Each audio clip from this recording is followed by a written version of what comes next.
less. Yeah, that's not wrong. Someone want to close the door?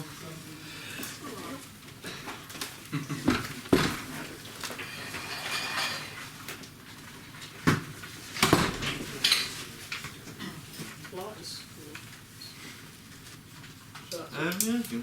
Yeah. Not which one it is. That one.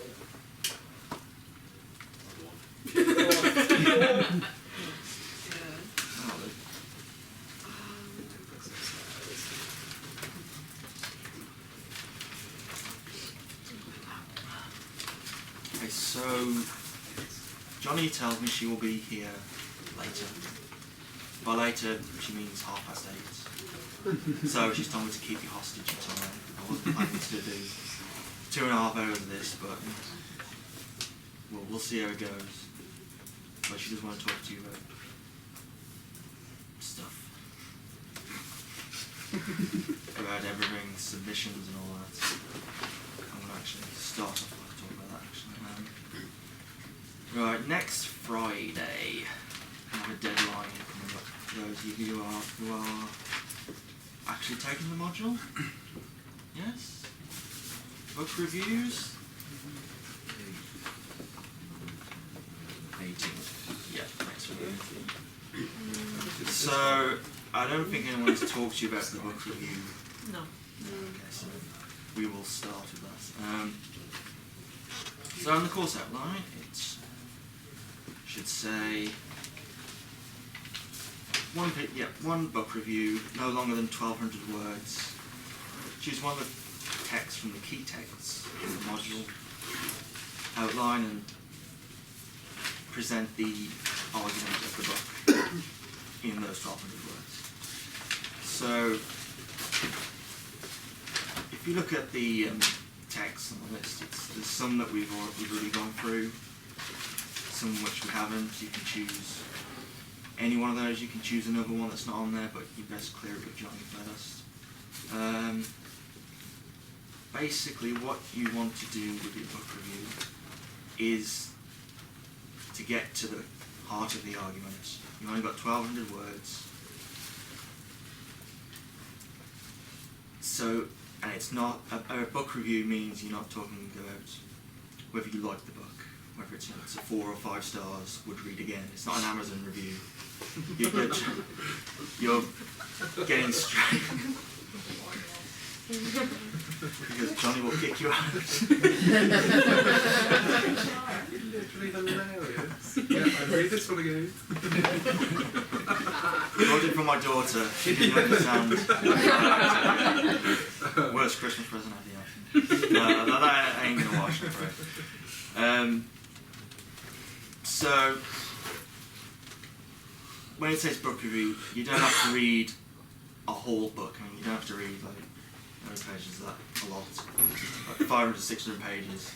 You can pick like a chapter if it's reasonably long enough, or 2 chapters.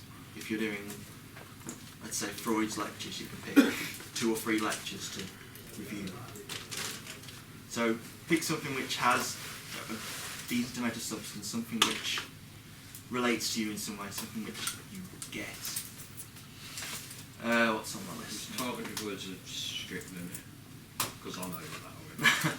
Says no longer than 1,200 words, so I would. Johnny's the one that does all the marking and stuff. So on the list you've got Adorno. We haven't really got to Adorno. You can try it. I wouldn't recommend it. Hannah Arendt's Human Condition. You can relate that to Descartes. It has most of the same arguments. You feel like on Descartes. Donna Haraway, Syntactic Thinking. There's an option. George Bataille, The Dead Man. You can have a go at that.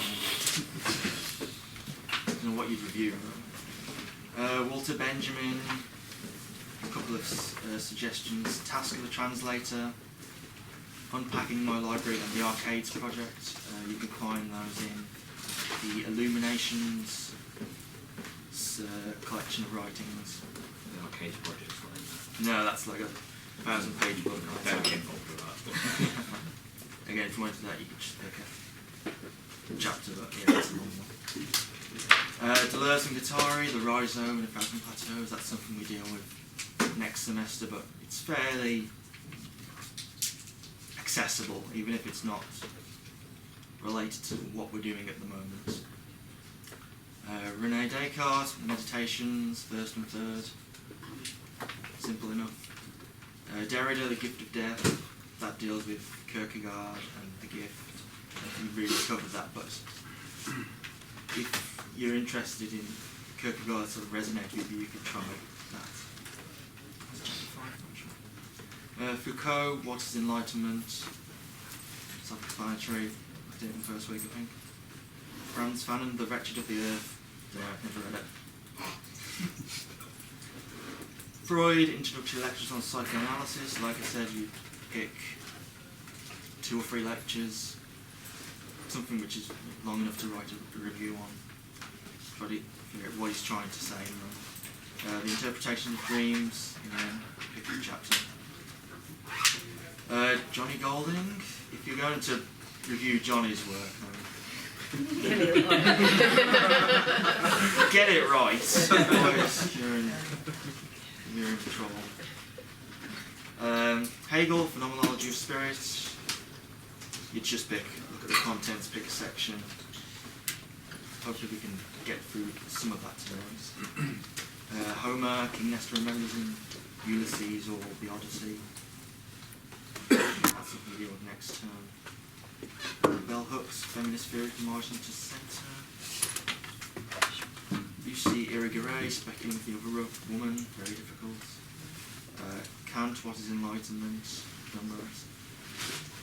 Kierkegaard, Fear and Trembling. You probably have to do the whole book for that one. It's fairly short. Leotard, Liberal Economy. Marx, Thesis on Feuerbach, which is like 13 theses, it was 12. Very, very short. You could try that. I'll get into that next week. Nietzsche, always a good laugh.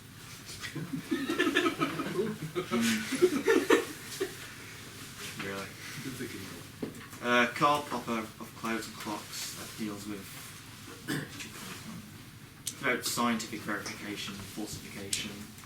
That's something you might be interested in. Art Spiegelman is Mouse, Johnny's copy here, which is, if anyone knows it, it's a set of 2 graphic novels which describe basically life in concentration camps in World War II, but it's done through rats as being the Jews, the imprisoned, and the guards being cats. So it tells a story from someone who's lived in the camps, telling their grandchildren or children about their experience. So you could give that a go, see how does it try to describe what happens in those situations. How do you describe something that's so horrible? How does it do it in this? It's not a childlike way. It's very serious, but how does it do it in such a way that people can get to grips with how terrible the thing was, essentially. Have a look at that if you want. And then there's Weizmann's Least of All Possible Evils. Done that. So those are the ones that are on the key texts. Usually most people go for Descartes or Kierkegaard, but do something which hopefully will be useful to you, and something which can show that you understood something from this course. Will be useful. So that's due in next Friday, 4 p.m. There's 1 copy into the office, and email Johnny a copy as well. How do you have to present the hard copy? I think you do, yes. How? Do we put it in a folder or? No, you just hand in a printed version. Okay. Doesn't really matter for a presentation.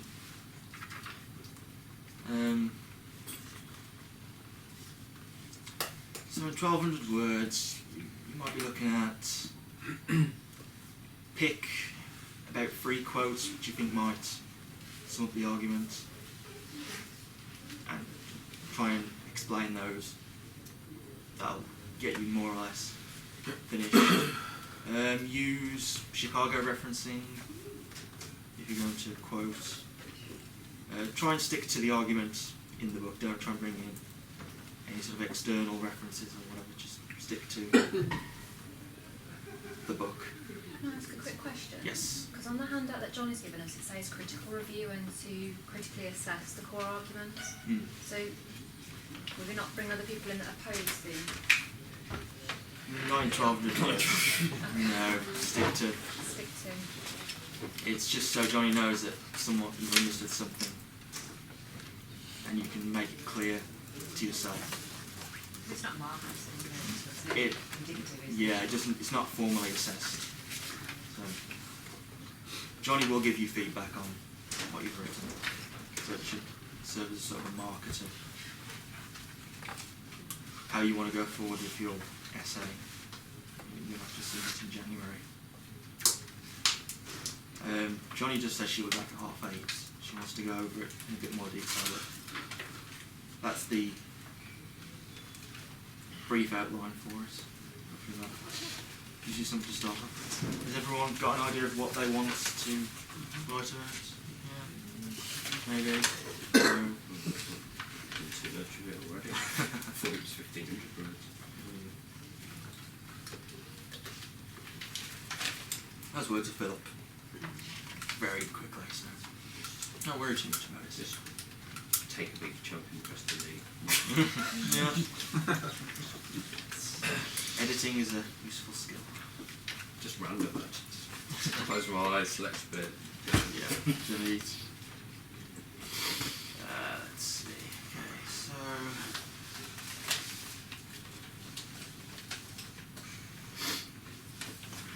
week 6, alright? Week 7. Right, so last week we've had a brief introduction to Hegel in some form. Sophie led the seminar last week. Hopefully you should be getting an idea of how to appropriate what you're reading into your own work. Hopefully you can begin to sort of write about it in some way. So it has me, Johnny, Mattia, Sophie all have a different way of looking at these things. So there's not just one way you can use these. Find a way which suits your story. Johnny has a political edge. She's a feminist critical of queer theory. I'm more into the sort of existential, unspeakable horrors of Kierkegaard. Mattia's more of a technical science complexity expert. So if you want a tutorial with whoever might be useful to help you with your book review or essay, then have a think about it. Let us know in advance because all of us are far too busy with hundreds of deadlines. So, but we are available in some form. Right, week 7.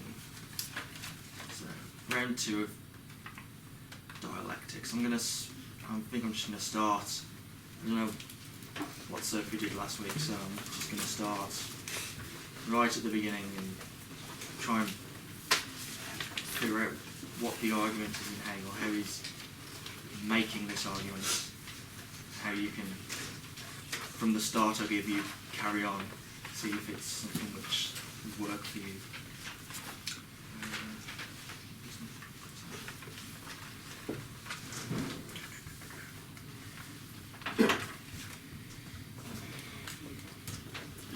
Okay, so questions to consider this week. What is a universal concept and how does it involve mediation, nothing, thesis, antithesis, etc.? When is something abstract? When is it concrete? And how does absolute knowledge become the ground and the highest point of all there is? Easy. Right, I'm going to start by doing what I usually do. I'm going to give a brief overview of Hegel. I'm going to give some insight into the context in which he's writing. I always think it's useful to figure out, because philosophers don't write in a vacuum like artists, creating this vacuum of nothingness without anything going on around you. There's a reason why he writes at the time he writes. That's something which also figures into his own work. So, Hegel, Georg Wilhelm Friedrich Hegel. Let's go back a bit. Before the Enlightenment, there would have been, the idea of philosophy would have been very singular. Philosophy would have been spelled with a capital P. It was the philosophy. There is one philosophy, and it's usually one that the church agrees with. The church is the one which says, this is right, your philosophy is right, or it is wrong, because if it doesn't contradict the Bible, then it's okay, we can allow it. Philosophy is all about developing the one system which explains everything. It's got nothing to do with, philosophy is science, it is ethics, it's everything. Everything can be explained by the one single philosophy, the single system. And when the Enlightenment starts with Descartes, Descartes makes the argument that actually it doesn't start from the system, it starts with the person that doubts. The person that doubts is a person that thinks, and that makes them who they are. The thinking provides the ground. The ground doesn't come from the system or the state. That's the germ that Descartes sort of plants, which allows the Enlightenment to develop a theory of autonomy of people, which requires them as themselves to pursue reason on their own terms, to investigate, to think for themselves, not too much. They don't want people to go wild and become, atheists or whatever, but just enough to allow people to realise they have a sense of duty towards something.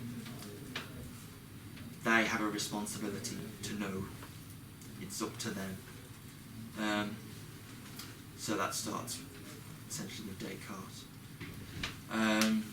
Later on you've got Kant, who wrote the Enlightenment text. His argument essentially was, like I say, there is a duty in the person to know something. You can't rely on the big father figure of church, state or whatever. It's up to you. And the idea of reality is something which isn't sort of out there. It's something which is grasped by the senses and organised by the individual into a reality. And because everybody has a similar capacity to organise reality, to think for themselves, that makes it universal. It's not that for Kant you can't grasp the objective reality that's out there that's independent of the senses. But what you can get is if you fully use your reason, your fully fledged capacity to think, you can get access to that reality. And everyone can do the same. That's what makes it universal. That's the ground. So following from that is Hegel. Kant wrote in 1780s, 1790s. Hegel started publishing in 1807 with the Phenomenology of Spirit, which we're going to look at today. Hegel really is the last philosopher who did this philosophy with a capital P, who wanted to make a system which could explain everything. But he also wanted to take the ideas of political freedom and autonomy of the subject which had been developed in the Enlightenment. So he wanted to bring all of this together in his one system. So at the time he was writing, in the late 18th century, there was a lot going on in the world, especially with regards to political freedoms. The American Revolution, the French Revolution. People were really starting to make something of themselves, independent of an overarching, unelected state. And Germany, Hegel is German, whereas France, USA, England, in some way, had their own political revolutions, Germany was still a collection of feudal states. It had no unity that France or these other countries had in Europe. It was somewhat lagging behind, and Hegel wanted to address this. He couldn't figure out why was it that Germany was still sort of not united. What is it that makes something a whole? What makes something come together? How does a whole become greater than the sum of its parts? This was the thing he wanted to figure out. And what did that have to do with science, with politics, with the individual? How does the individual become a part of that revolution? How does one become what one is?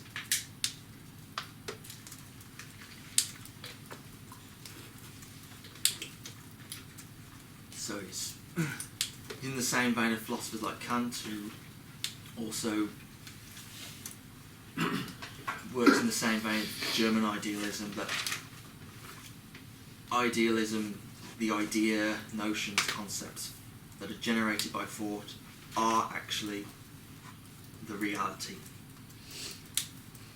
And because everyone can think them, has the capacity to think them, they are objective. What actually collapses subjective and objective, brings everything together. And any sort of external reality is immaterial, it doesn't matter, we can't reach it. Or if we can, we have to reach it through an idealism, through thinking.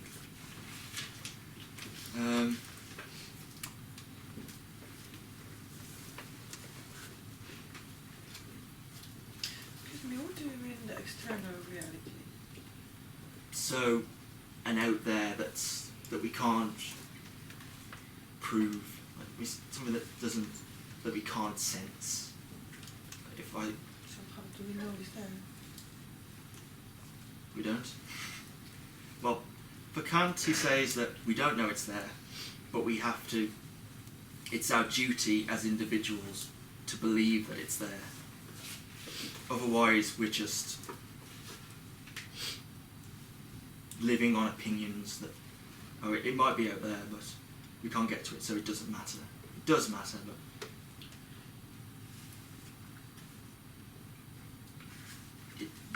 you have to get at it in a different way.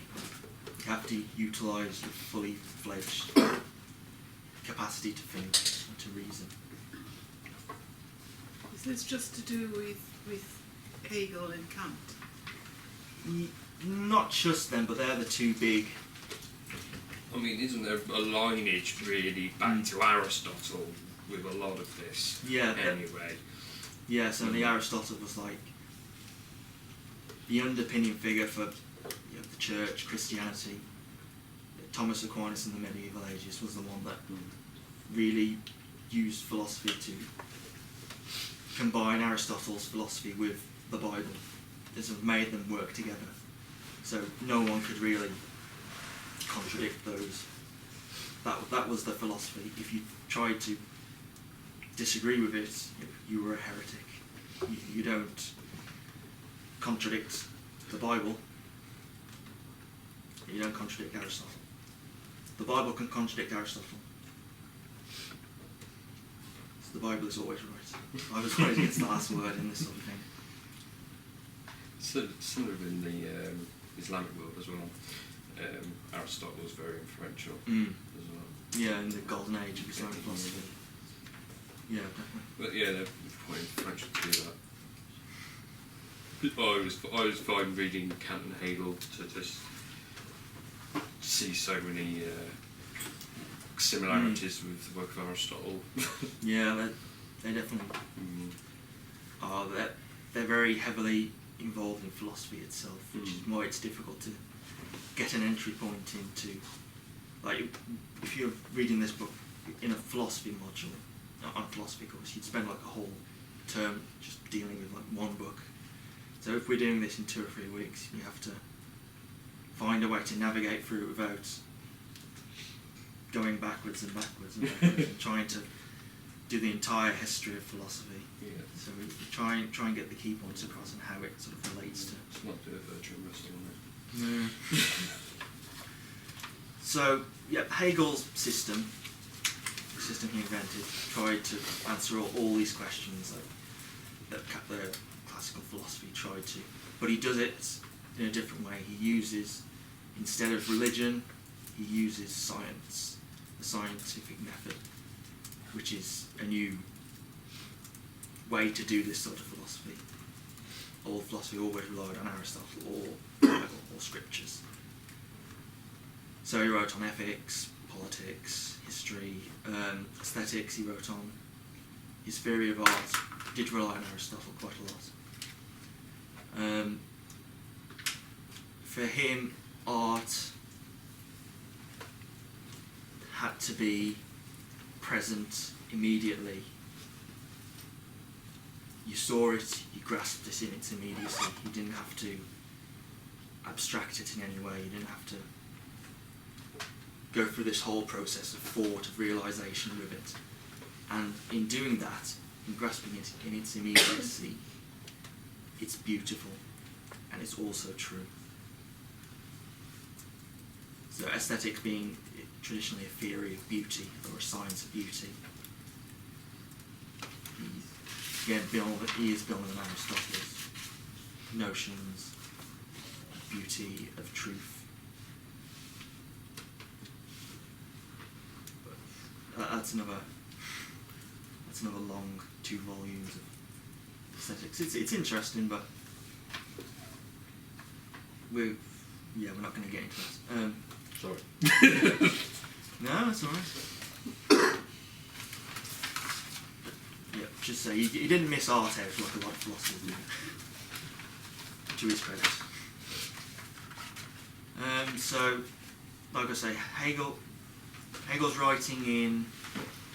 He published this in 1807. Now, in 1807, what was happening in Europe, as I said, the revolution, and also Napoleon was sort of sweeping through Europe, sweeping through every country, conquering whatever he came across. And Hegel saw him come through a town in Germany where it's university, and yeah, he was amazed.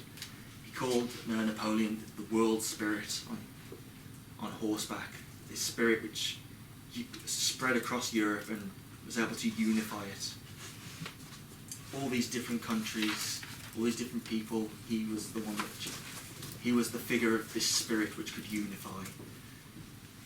And as I said earlier, this concept of unity is really important for Hegel. How does something become whole? Who is it that makes something whole? How do you get there? And for him, Napoleon was one of these people which contained this spirit which could bring everyone together. He did have issues with sort of the French Revolution being sort of a terror. They called it abstract terrorism or something. He didn't really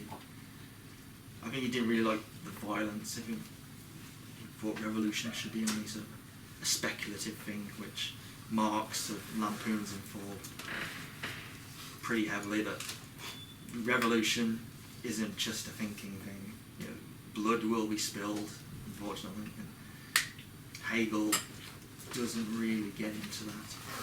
Again, it's an idealist thing. It's something which you think. It's something which is fought through.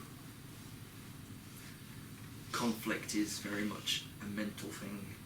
not entirely, but it is a very sanitised idea of revolution, which Hegel puts across.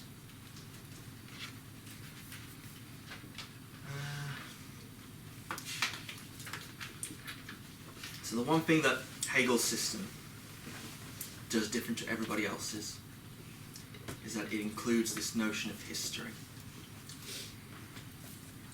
History is a movement of constant change. For other philosophers, you could start at any point in history. History doesn't really matter in a sense. If I put forward a philosophical system now, 10 years ago, it doesn't matter. That you could still, it would still be useful. So, what Hegel says is history actually plays an important part in thought. In thinking something, it's not independent of history. You can't have a thought today, which could have been done like at some point in the past, because history has to build the conditions, the context, the world, the spirit, in order to provide the ground for that sort of thinking. And in 1807, when he's writing, he says, this time is a very different spiritual sort of awakening. We've got all the science we need now to be able to throw out all the old rubbish metaphysics, all the old reliance on the old structures, on the old philosophies. We don't need them anymore. We have science with a capital S, and that's what we can use to get to grips with the world. To be able to know yourself, to become what you are, we need a fully fledged theory of science, and that's what we have in 1807. We don't have it. We have the start of it. And to make that happen, people, like Kant said, people have to be aware, have to dare to think, have to be able to think for themselves. It's no use just giving them the model. It's up to people to really make it happen. But didn't it open up the Pandora's box? In what way?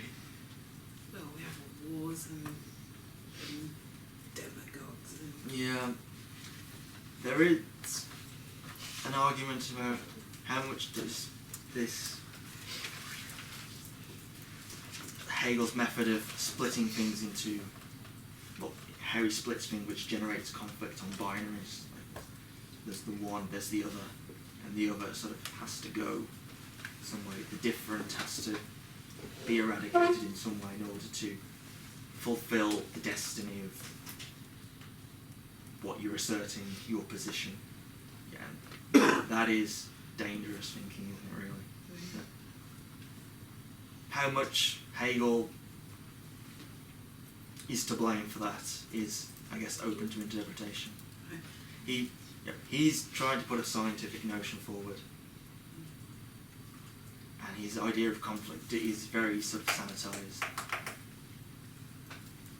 But he's probably not entirely innocent in everything.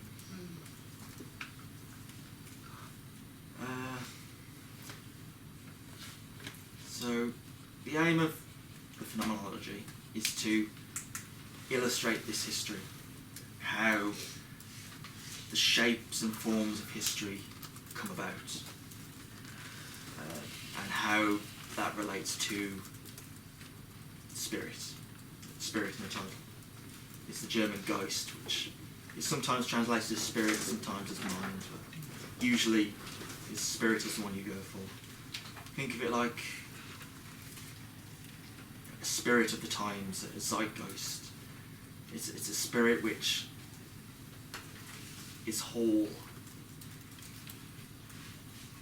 It covers everything at that moment. but it still needs to be fully formed, and that is up to people to use their full faculties of thought. So, when human history starts, there's not much, there's no spirit, there's no Geist, and as it evolves, as philosophy evolves, science evolves, it matures this spirit, this idea that we live in a connected world, that people should be free, people should have certain political freedoms, people should make the most of who they are. Who they are isn't just defined by where they're born or whatnot. And everything, with the inclusion of history, saying that everything goes through this process. Everything is part of the spirit. And it's constantly evolving and maturing, never stops. And there's also talk that not even God is sort of separate from this. God has to go through this process of splitting in order to recognise himself. And that takes place in human history. You don't really need to... Hegel doesn't really get into the question of God or whatever, like a lot of philosophers do. He, again, like I say, he bases it on science. Yeah, obviously there's some God in there, otherwise would have been derided as a heretic, but it doesn't really add anything to his system. The system that he makes is able to sustain itself without God. It creates a ground which both starts the process of knowledge, of being able to know something, and also allows it to attain that knowledge without any interference by God. It's a closed system. It has all that it needs to complete itself. Would you call that an epistemology? That he's saying about the spirit, how history forms a spirit, or a ground of epistemology that he's trying to define as a way of building upon? In part, epistemology being the study of knowledge, but yeah. He's combining... Maybe like because I read the word of nothing else, essentially Epstein or whatever, the shorter version of it. Yeah, So Epstein. Yeah, rather than the study of it, the actual ground of knowledge. Yeah, the system itself. Yeah. And doing this, epistemology and ontology come together. There's no distinction between them. Yeah. There's no distinction between a representation and reality. If you follow this through, they're the same thing. The representation will be the reality. Yeah. Yeah. There's nothing wrong with your thoughts. Won't be incomplete in some way. The history that Hegel refers to, is that the sort of perceived lineage from Greek to Enlightenment?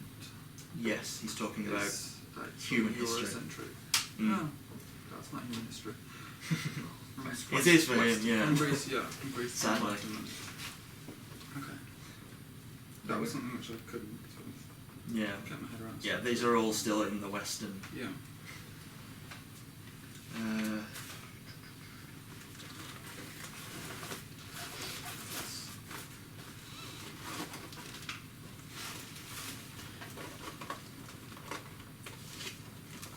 Let's actually go through the system.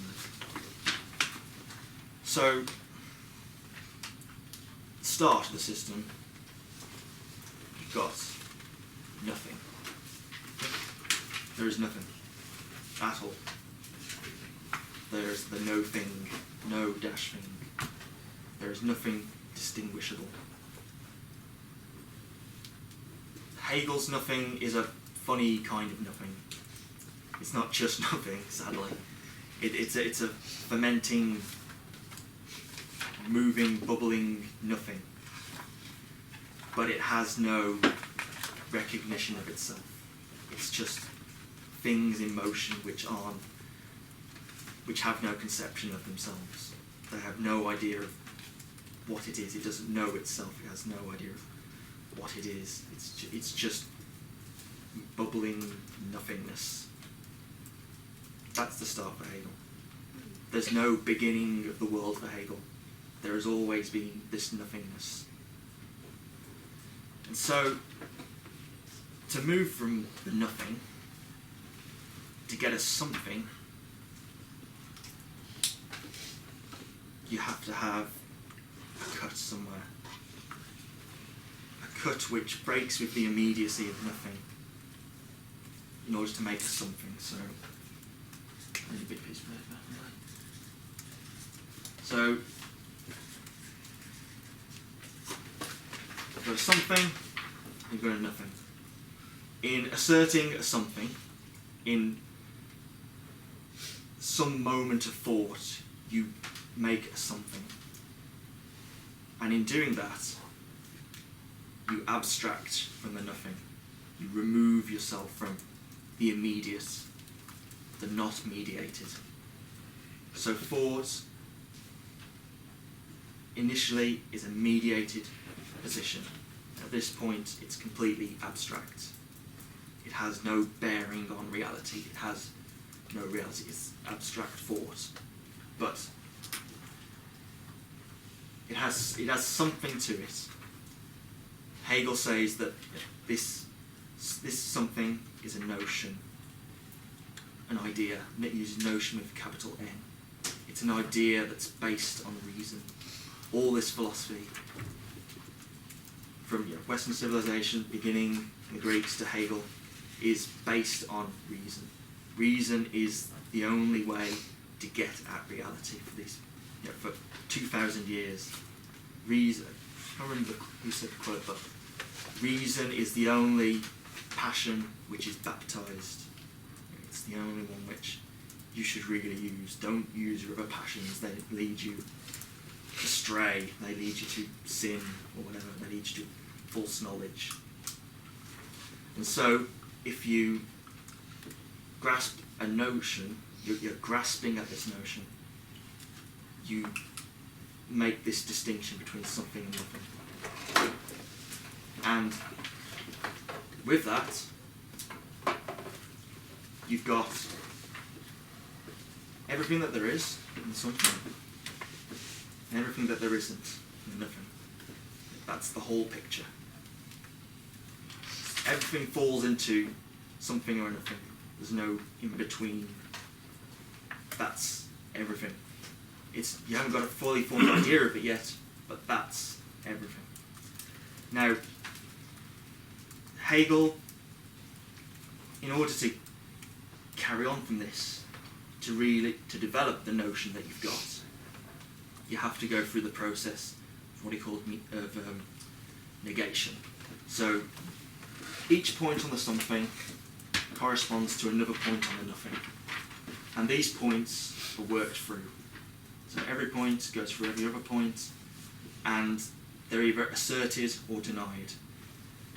So every point has a contradictory other point, and you work through these in time, through thought. If you're using thought properly, you will work through each point until, well, actually let's go back a bit. Separating them into something and nothing, you give each of them a limit. And each of them push against this limit of the other, because asserting a position always, for Hegel, generates some sort of conflict. If you go out in the street to protest about something, you're generating conflict. Someone's going to push back. You push, someone else pushes back. That's how things develop. That's history. That's the history. History is based on this sort of conflict.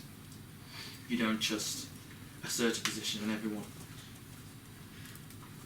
falls in line with it. It is met with resistance in some way. Sometimes the resistance is very little. Sometimes one side has all the weapons, all the guns. But there is always a conflict which is set up when you're trying to get at knowledge, at reality. So each point is worked through. This working through is important. This is what generates the history, that each point on each side is worked through history. That generates history. It's time-based. Time becomes the first movement. Those limits hit against each other, and they allow this sweeping movement. They allow one side to assert itself and the other to be integrated, to be, well, a winner and a loser, essentially, to put it bluntly. But the loser, let's say, if you've got something or nothing, and you want to assert the something, this process of negation, and what he calls sublation, which is the key word, sublation being an integration without loss. So even though each side is conflicted with each other, nothing gets lost, nothing is erased from history. It's a closed system. That's why the system works. If it's open, then anything can come in and just mess it up. It's not really science. There's room for error, or there's room for a randomness. That's not good enough for Hegel. Everything has to be worked through. You can't just skip a step. So when this is all done, you circle it. So when you're abstracting, you're moving away from your position,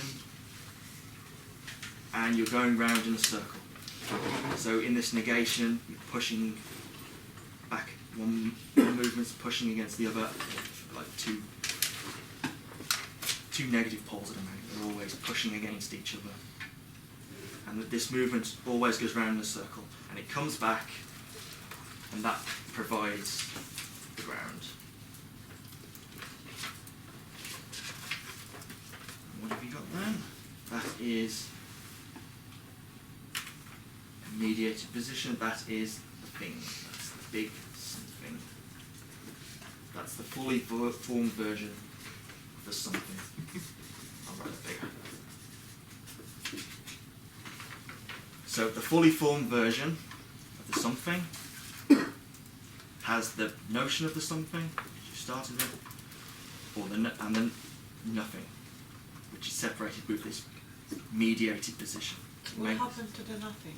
Where is that now? It's still in there. It's still there. It's still there, but the something, as fully formed, contains within it its contradiction, which is something the little something doesn't have. Nothing is lost from history. The loser is still there in some form.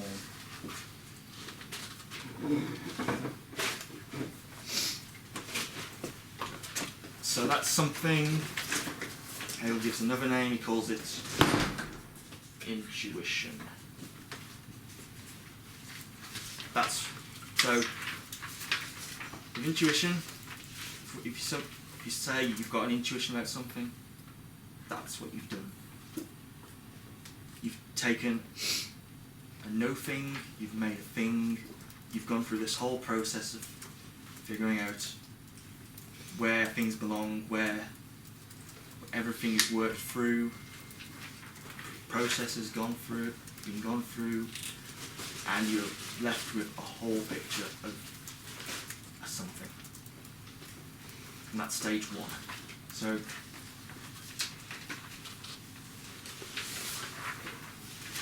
next you've got intuition.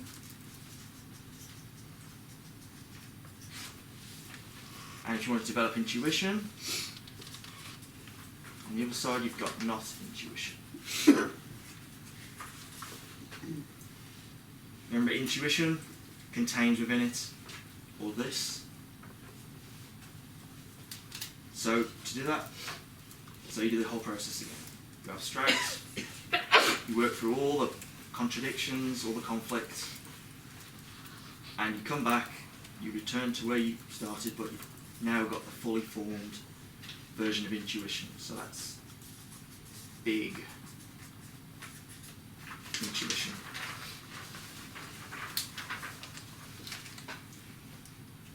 where this is going? I noticed you turned that upside down when you drew it. I drew it the same as that one. So it's Did I have- is it opposite? No, I don't think so. It's doing the same process, but it's doing it from a further point in history. So there's a more developed notion of ideas, culture, civilization, ethics, all those things figure into it.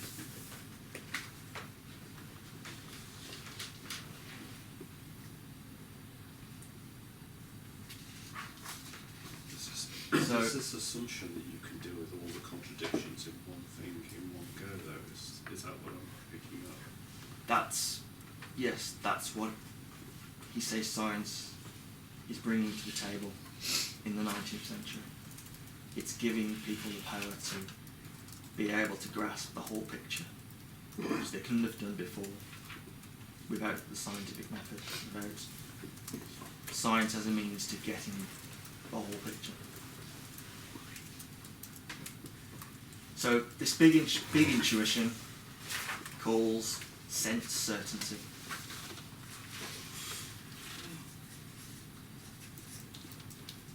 And so if you want to develop that further, you're going to have not sense certainty. Whenever you assert something, it always raises its contradiction. And again, sense certainty contains all of that in some resolved form. So it's going to do the process again, it's going to abstract, it's going to negate all the contradictions, sublate them all, and you're going to return back to where you are, and that's going to give you your whole ground. That's big sense certainty.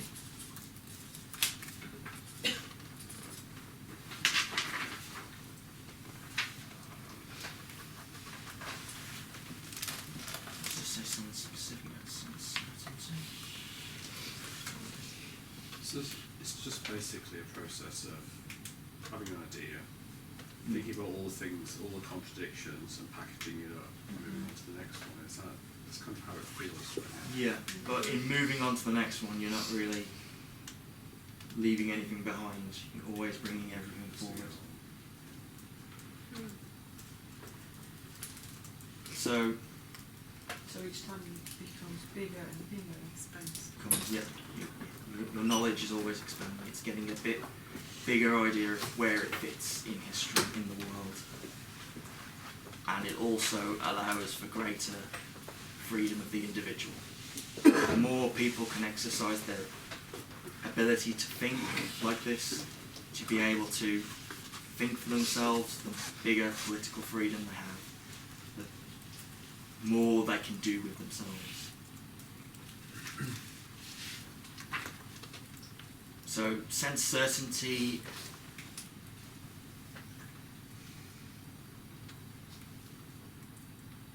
essentially means what it says, that certain what you get from the senses is absolute, but you're still missing some of the picture.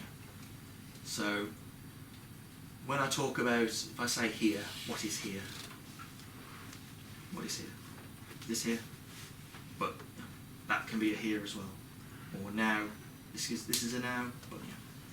This can be a now as well.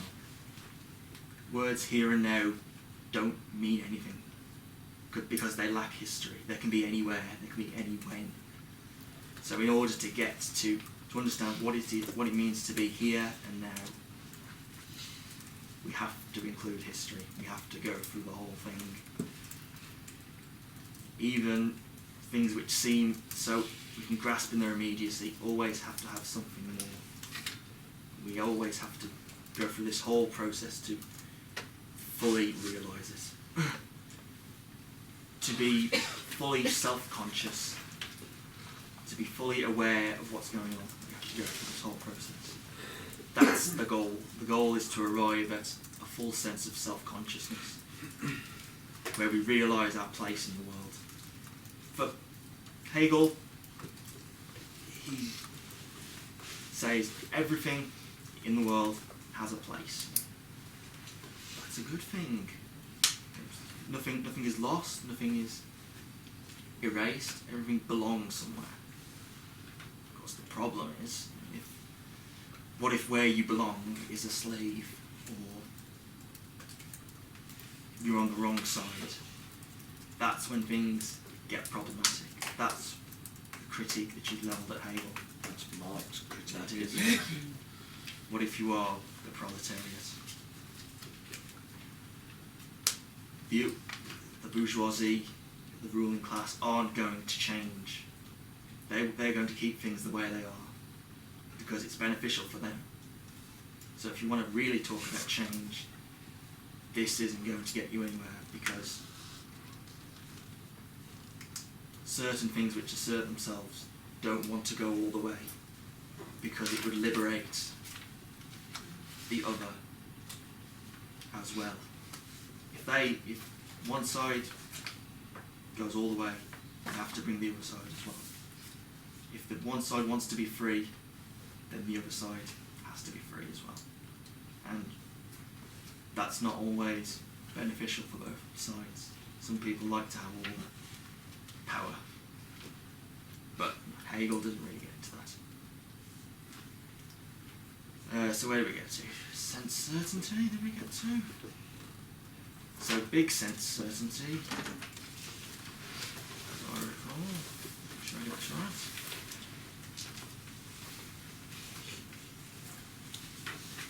So big sense certainty has another name. That is perception. So when someone says, oh, it's just my perception on something, what they actually mean is they've gone through all this. That's what they should mean anyway. That you have a perception of something, you can see something in its time, in a certain space. It fits, something fits somewhere. That's what perception means for Hegel. And it has to go through all of this in order to be able to perceive something. You don't start with perception, you start with the nothing. You start with a notion, an intuition, and you build before you get to perception. And obviously, not perception goes on the other side, goes back around, forms the ground. That is big perception. It's the fully formed concept of perception. So is it a Holy Trinity? No, I don't think he's getting away from. He doesn't really question anything to do with theology. It's all about science. So perception goes. Not perception comes back around for big perception. Big perception is what we call understanding. So understanding contains all this movement. Non-understanding. So you start the process again, you abstract, you negate, you sublate, and when you've done all that, you've grounded your understanding, and that becomes, what does that become? Big understanding. Yes, see? It's not so hard, is it? Beautiful Germanic language. Yeah. They don't mess about. That's credit to the Germans. They don't mess about. No subjective nonsense. That really. Yeah, it's not about opinions. That they're really throwing out the idea. It's just my opinion. No, it's not. If you do it right, it's not your opinion. You can actually get an idea of what's going on. Lose the opinion. So, big understanding. Understanding relates to, it's not the end. The problem with understanding for Hegel is that it still puts things in boxes. It still puts things in categories. It still doesn't relate things to the whole. It's still not unified. So, when you've done all this, you end up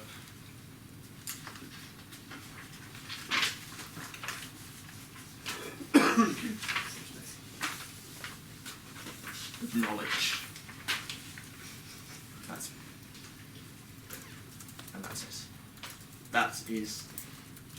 That's what we're looking at. That's what the goal is for our thought. It's to get knowledge. And that knowledge goes all the way back around and it justifies what we had at the start. What do we have at the start? No thing. I've lost the start, yeah. The no thing. Yeah, we had the no Not thing. knowing. Can't find the no thing. Non-knowing. There's a no thing. So it's important to go back around and don't lose your way. So that knowledge provides the ground for the whole process. Because at the start, you had a notion that wasn't fully formed, but it was a notion that was based on reason, based on science. And if you develop it all the way, you have that fully formed version. And that corresponds directly to any reality. That is the truth. That's the beginning. Knowledge is the beginning, knowledge is the end. That's the system.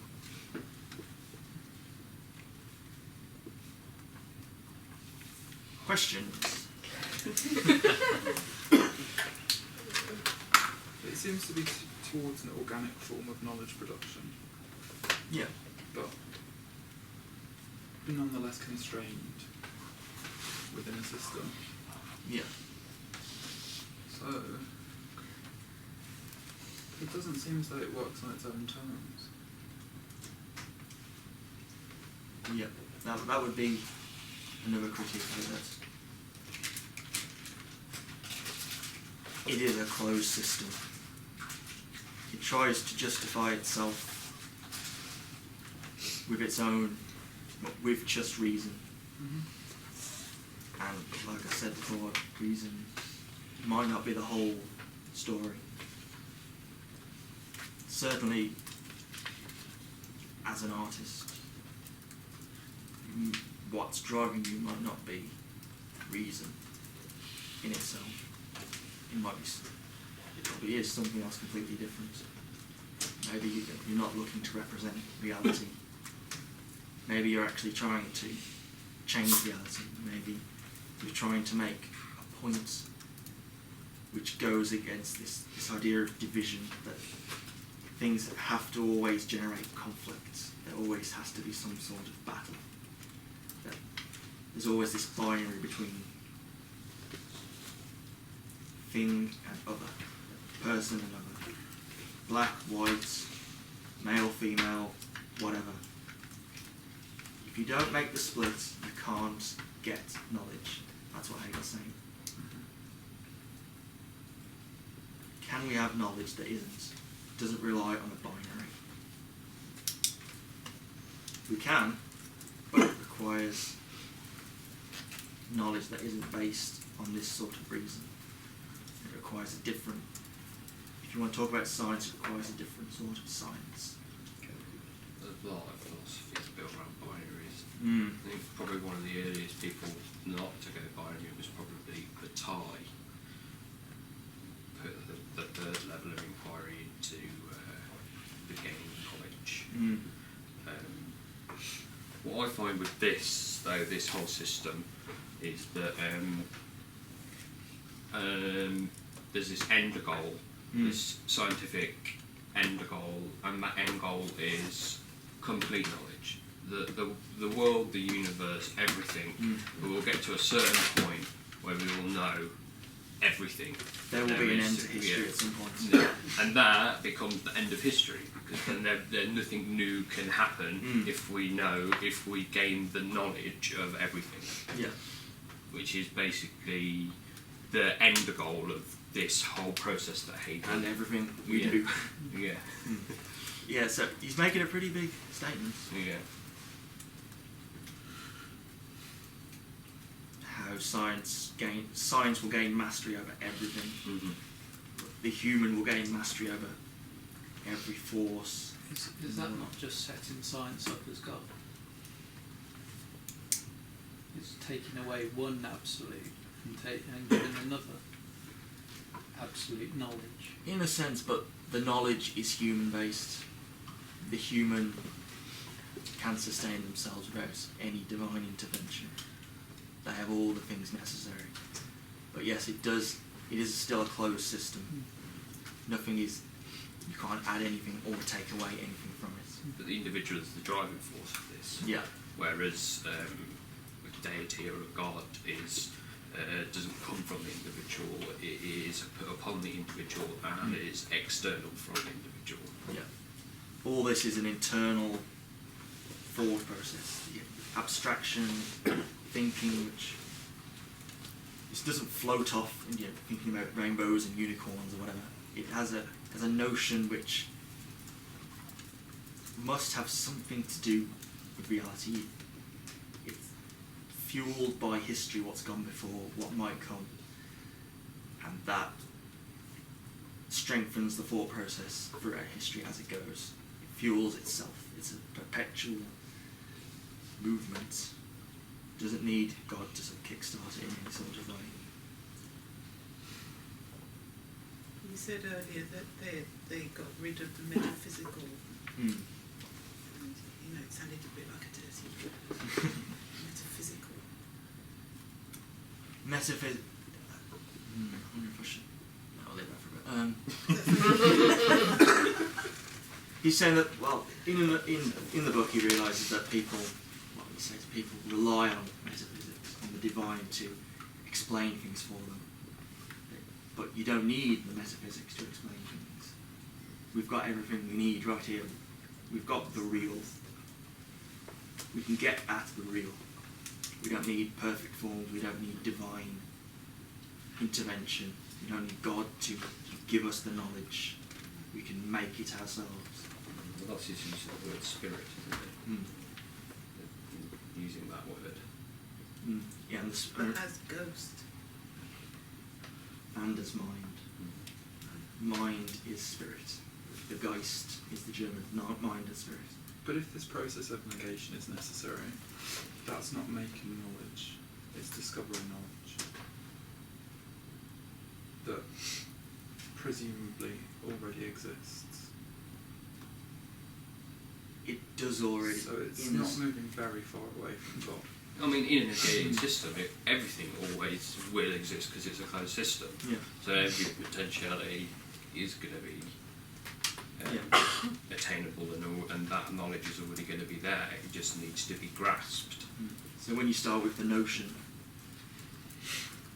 that's already a kind of knowledge, but it's an undeveloped knowledge, and it has to go through the whole thing to become a fully formed version of what it is.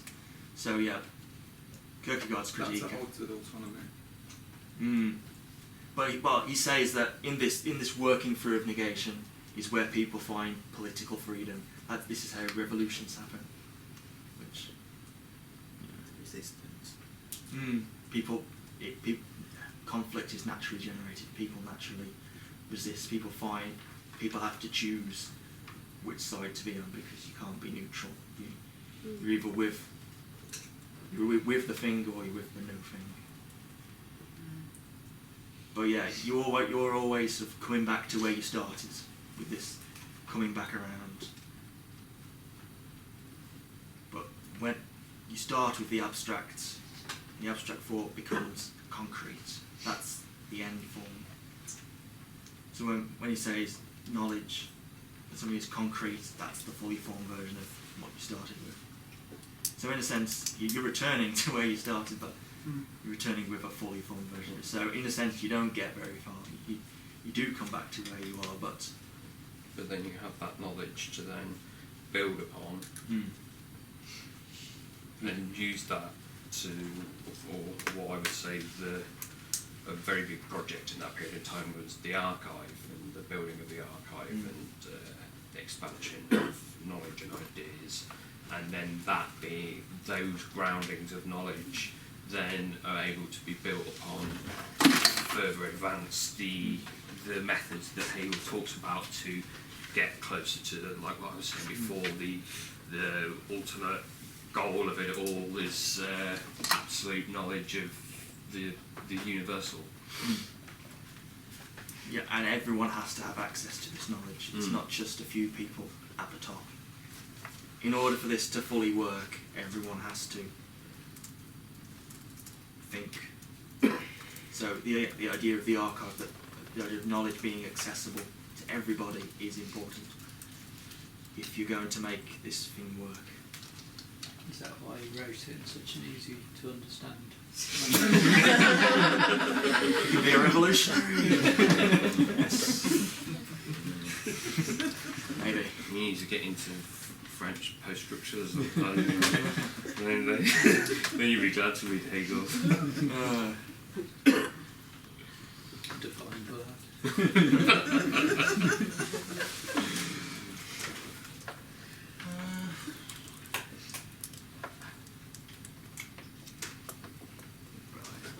I've got an example that you can use. One of the examples he uses, trying to make it a bit clearer, is, well, first of all, the name for this is the dialectic. This is his dialectic. This is what everyone calls it. He doesn't use the term dialectic himself very often, but this is the name it's been given. That you've got a thesis on one side, an antithesis, which contradicts it, and the synthesis, which is its combined, fully worked form. Thesis, antithesis, synthesis. That's how you get the whole picture. Nothing is added, nothing is taken out. It's just worked through. It's just thought through. So, an example he gives is of the master-slave dialectic. I briefly touched it. It's not the greatest example he uses, but we'll see what's wrong with it. So, let's imagine you've got your master, and here's your slave. Obviously, if you've got a system, master, slave, that's obviously going to generate some sort of conflict, isn't it? The master wants all the power, the slave wants to get out of the system, or the slave wants power. The slave perceives themselves as not being free. They don't have what they need to be free. The master sees themselves as being free. They have everything they need. They don't need anything else. But this, Hegel says, is still an abstract idea of master-slave. The idea that one is free and one isn't. Because they're both still in the same system. Neither of them are free because they're stuck in this abstract relationship. The master isn't free of the system and the slave isn't free of the system. Obviously, one is more free than the other, but he doesn't talk about that. And so, the master can't go anywhere. The slave can't go anywhere. The master isn't actually free, no matter what they think.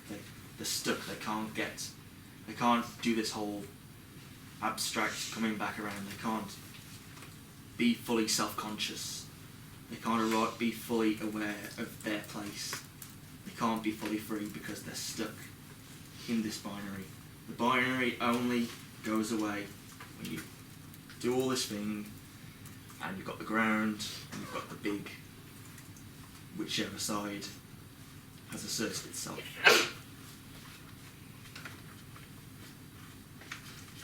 So, when you've got the master and the slave, obviously some sort of conflict's going to occur. Some slaves are going to want to be free. The masters probably aren't going to want to be free of this system. It works pretty well for them.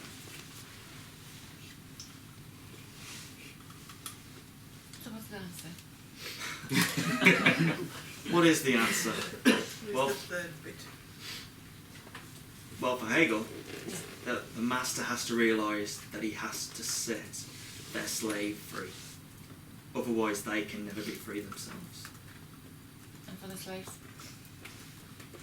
They will be free as well. If the master frees the slaves will be free, and the master will be free. They'll be free of the system. So the freedom of the masters to the slaves? Yes, that's Hegel's argument. That their freedom depends on each other. One isn't imprisoned. Well, they're both holding each other back. But obviously, it's kind of an uneven relationship, which is why the master-slave dialectic rightly gets a lot of criticism. But I'm just raising it as an example to see that the working through this process of negation sometimes gets a bit tricky. Sometimes one side has a significant advantage, or one side might not want to utilise their full potential. Sometimes the system works well for some, not for others. So there's no answer for me. What I got. Set your slaves free. What I got when going through that master-slave dialectic, the Hegel one, is, I think I may have read maybe Marx or something as well, is that what that example is actually saying is that the slave is not actually the slave in that relationship, because the slave desires freedom. The slave desires to go through this, to do this, whereas the master desires none of that. So basically the slave desires to get out of this dialectical system, but the master does not. And then if you go take that to its end point, it actually says, well, the master is the slave in the relationship. It's just a very... The slave is the one that has the power. The slave is the one that wants to initiate change. Yeah. That's very interesting. It is very interesting, isn't it? Yeah. Yeah. So And also the power disturbingly is wrong. with the change. The power is with the change. Yes. That's But this dialectic doesn't really facilitate change within itself. It seems to subsume its theory of change within that concept of history, which is pre-existing. Pretty much. Did you say, sorry, can you say about the power? Could you repeat it? Did I say anything about power? Power I was in talking about history? change. No, I was saying that it seems as though this dialectic doesn't contain within itself the capacity for change, because its theory of change is subsumed into that concept of history. Yeah. It's This funny knowledge, sort of this change. knowledge is arising in response to history. So the change has already been. It doesn't have a theory of change. Change But is this is embodied very- within history, which has already happened. This is repetition, actually. We are going through repetition. This is nothing. We are repeating this process. This is. I just ask you for resolution because this is. As I said. So there's no future in this. There's only Historically- past. There is a future. The realization of the potential. Yes. That's the resolution. That's But what it I is ask. still a closed system. Yeah, but it's only operating intellectually. Yeah. But So there isn't making any real potential historical for change. reference. Change of thought. Change of mind. It's yeah. not. Yeah. It's not rooted in action. That's why it's still a system. It's based on reason. Reason only produces certain things, doesn't it? Reason produces knowledge, very specific, rational knowledge. This is the ultimate rational system. If you want to talk about something that's irrational, art might not be rational. You need a different sort of logic. Hegel isn't going to be able to explain that with his rational notions. And that's why the master can end up being a slave. Because the outcome of logic is based on premises, not what we think should be true. So within these premises, and then we can accept or reject these.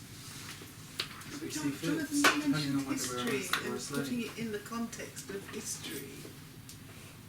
Well, it was resolved by paying off the master, that whole thing, if you put it into historical context.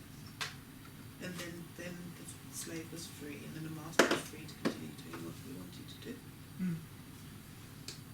But that was, I suppose that's not really the end of it though, is it?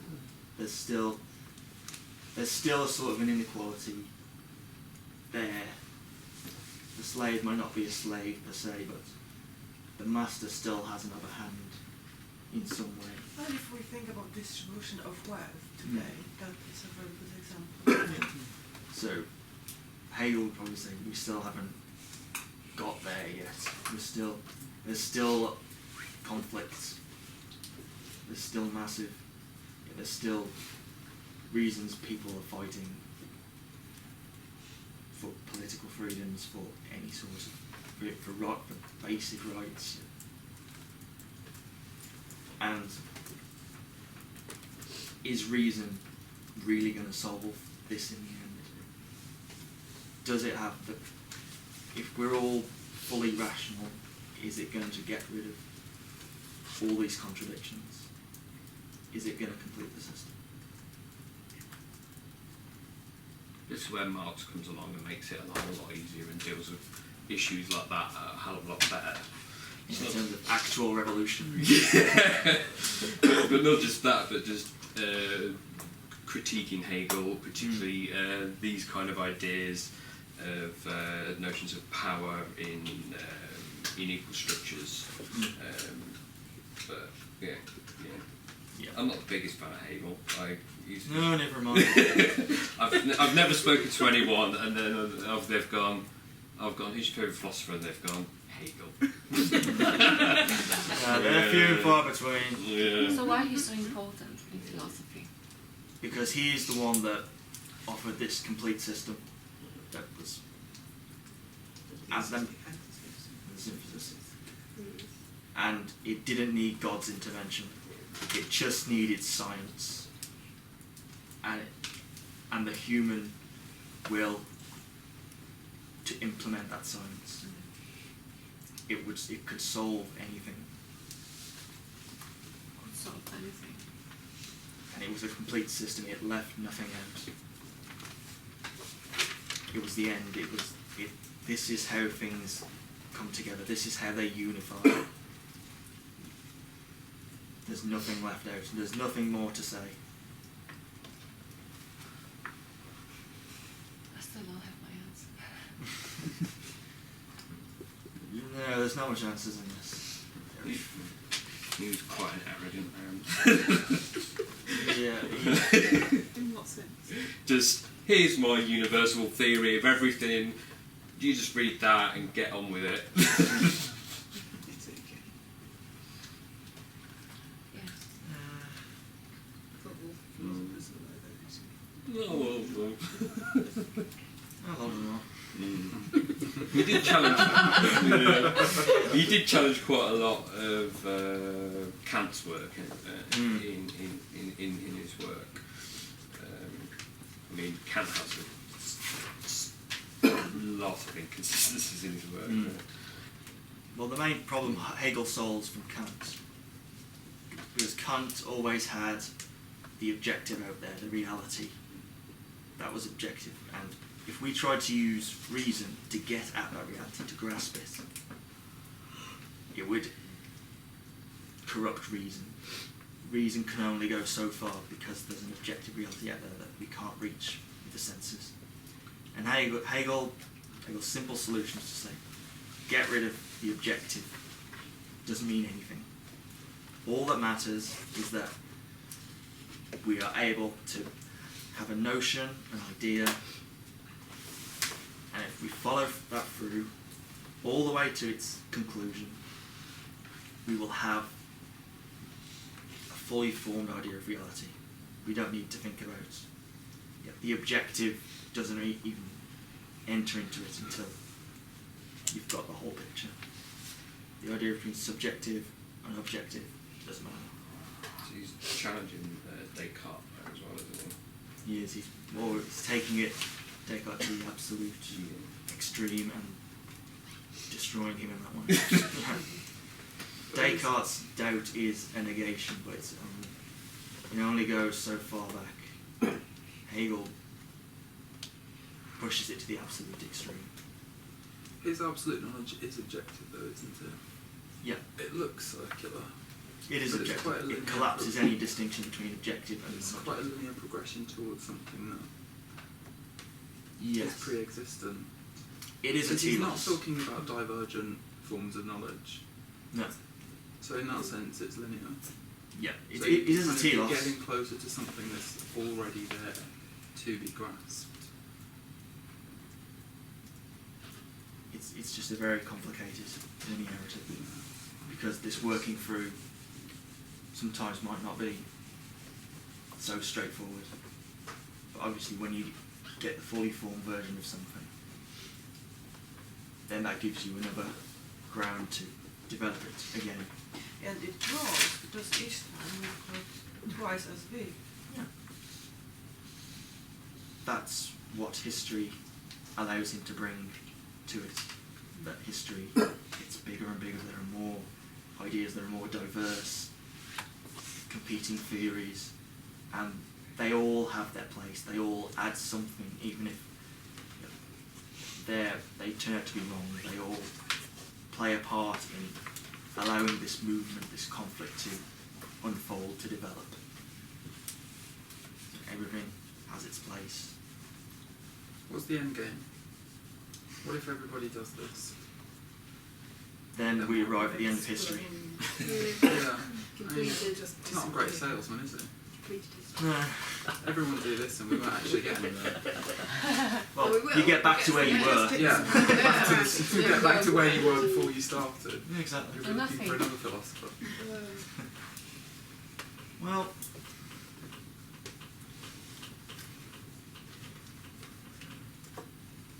okay, on that note, let's have a break. Let's have a recap. See how much you remember. What do you start with? Nothing. You start with nothing. What does that bear up against? Something. So that gets negated, sublated, comes back around. What have you got? The ground. Big something. Big something. And what's the other name for big something? Intuition. What's that paired against? Intuition. That goes around, comes back around. What have we got then? Sense certainty. Sense certainty.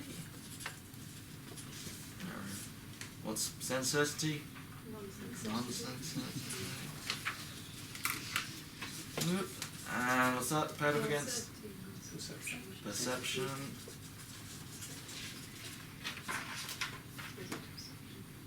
Non-perception.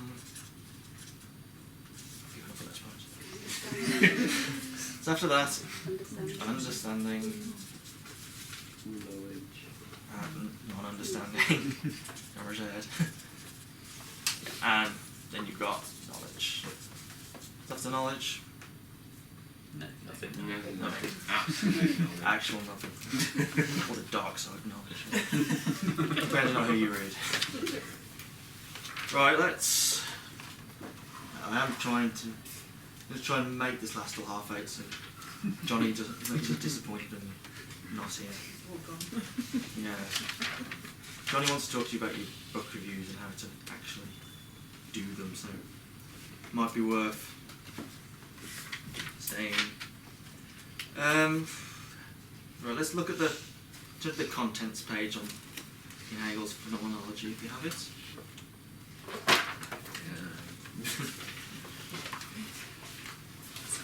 Thank you. So let's start. First thing in the contents is the preface on scientific cognition. What does on scientific cognition mean?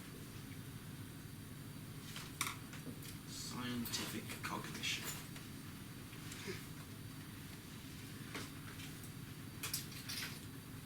Understanding? Cognition is thought, understanding. The use of science to gain knowledge.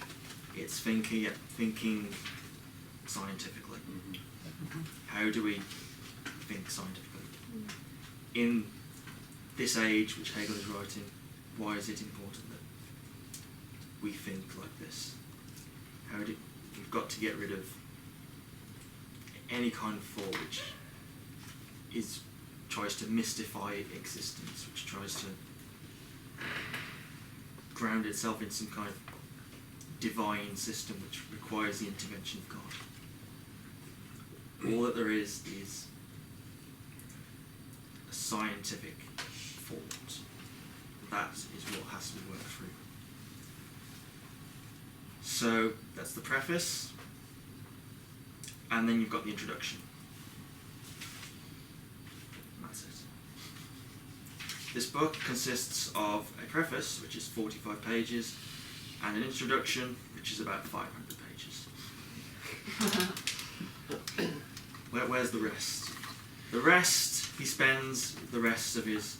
This was meant to be the introduction to his system. And it was...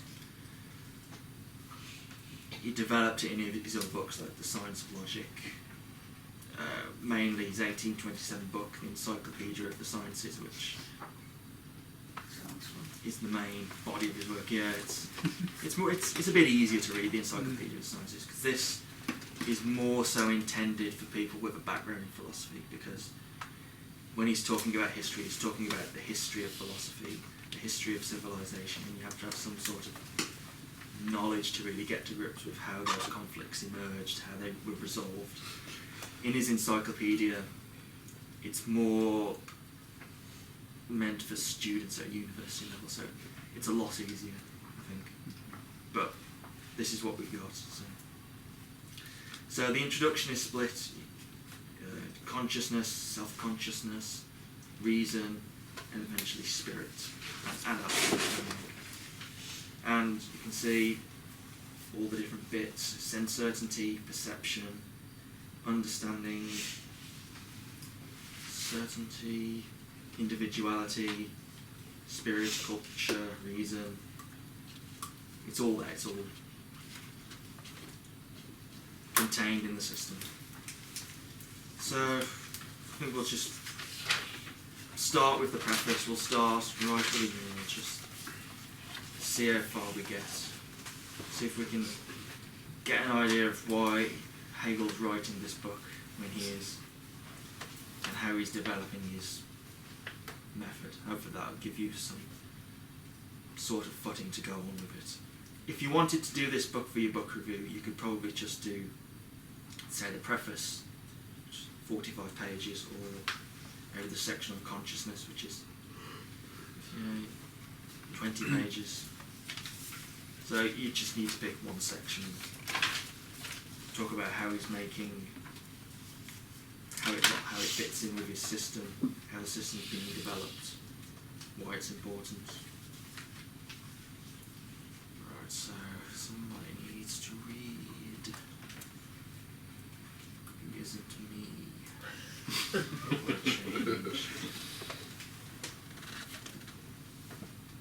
I don't mind reading if you want. Okay. Number 1. It is customary to preface a work with an explanation of the author's aim, why he wrote the book, and the relationship in which he believes it to stand to other earlier or contemporary treatises on the same subject. In the case of a philosophical work, however, such an explanation seems not only superfluous, but, in view of the nature of the subject matter, even inappropriate and misleading.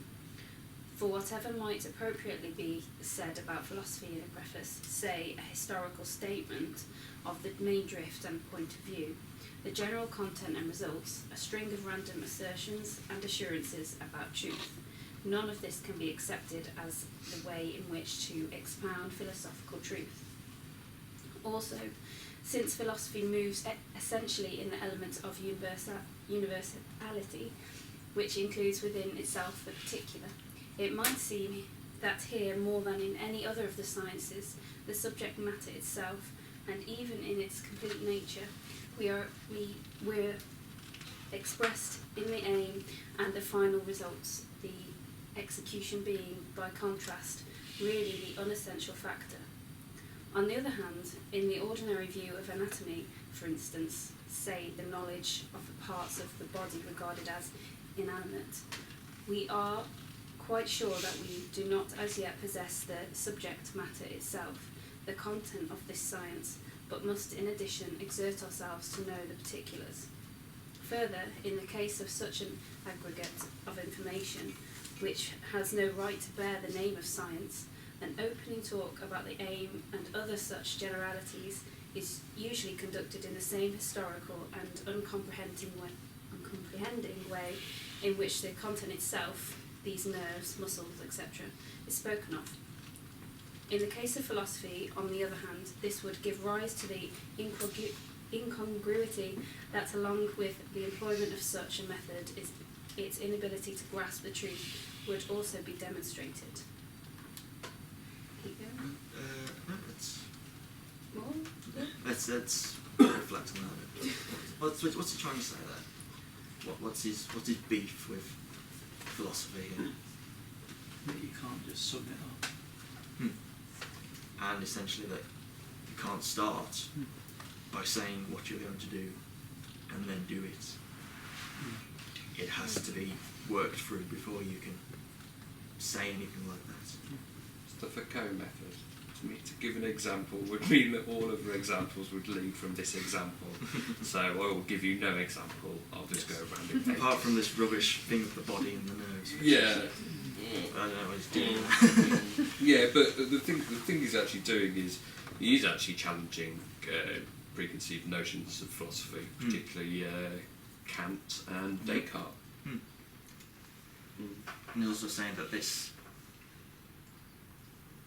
idea of history, that we should put things into context, that why this work relates to others is a wrong conception of history.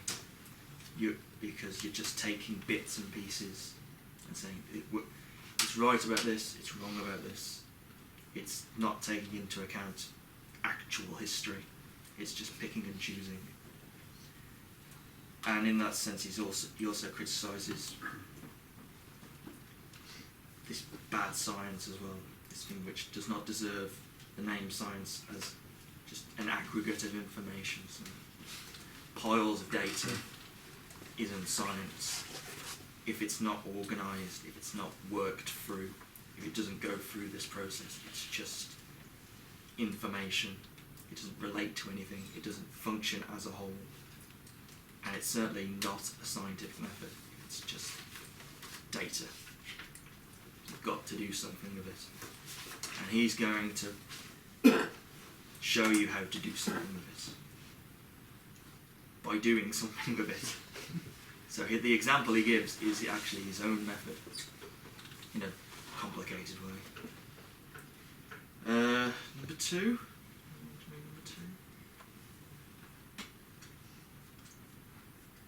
This is going to be very slow.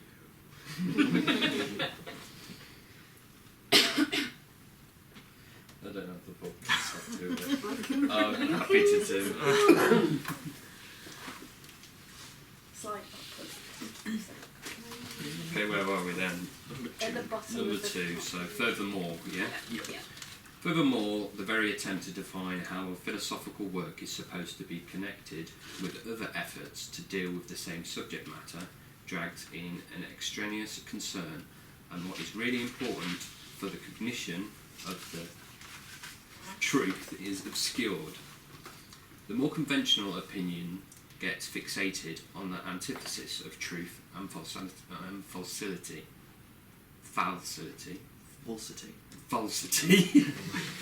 Get it in the end.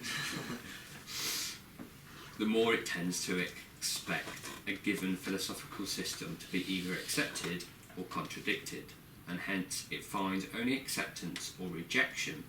It does not comprehend the diversity of philosophical systems as the progressive unfolding of truth, but rather sees its simple disagreements.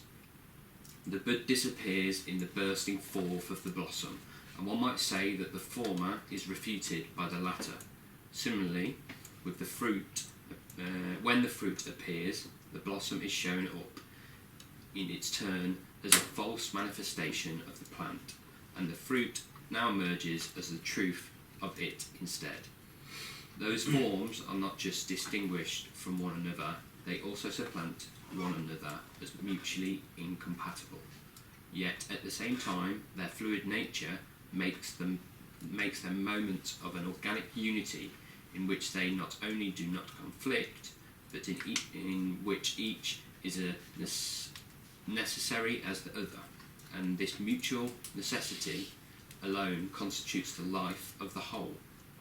But who rejects a philosophical system, i.e. the new philosopher, does not usually comprehend what he is doing in this way, and he who grasps the contradiction between them, i.e. the historian of philosophy, does not, as a general rule, know how to free it from its one-sidedness, or maintain it in its freedom to recognise the reciprocal necessary moments that take shape as a conflict and seeming incompatibility. Anyone want to give that one a go? How does that follow on?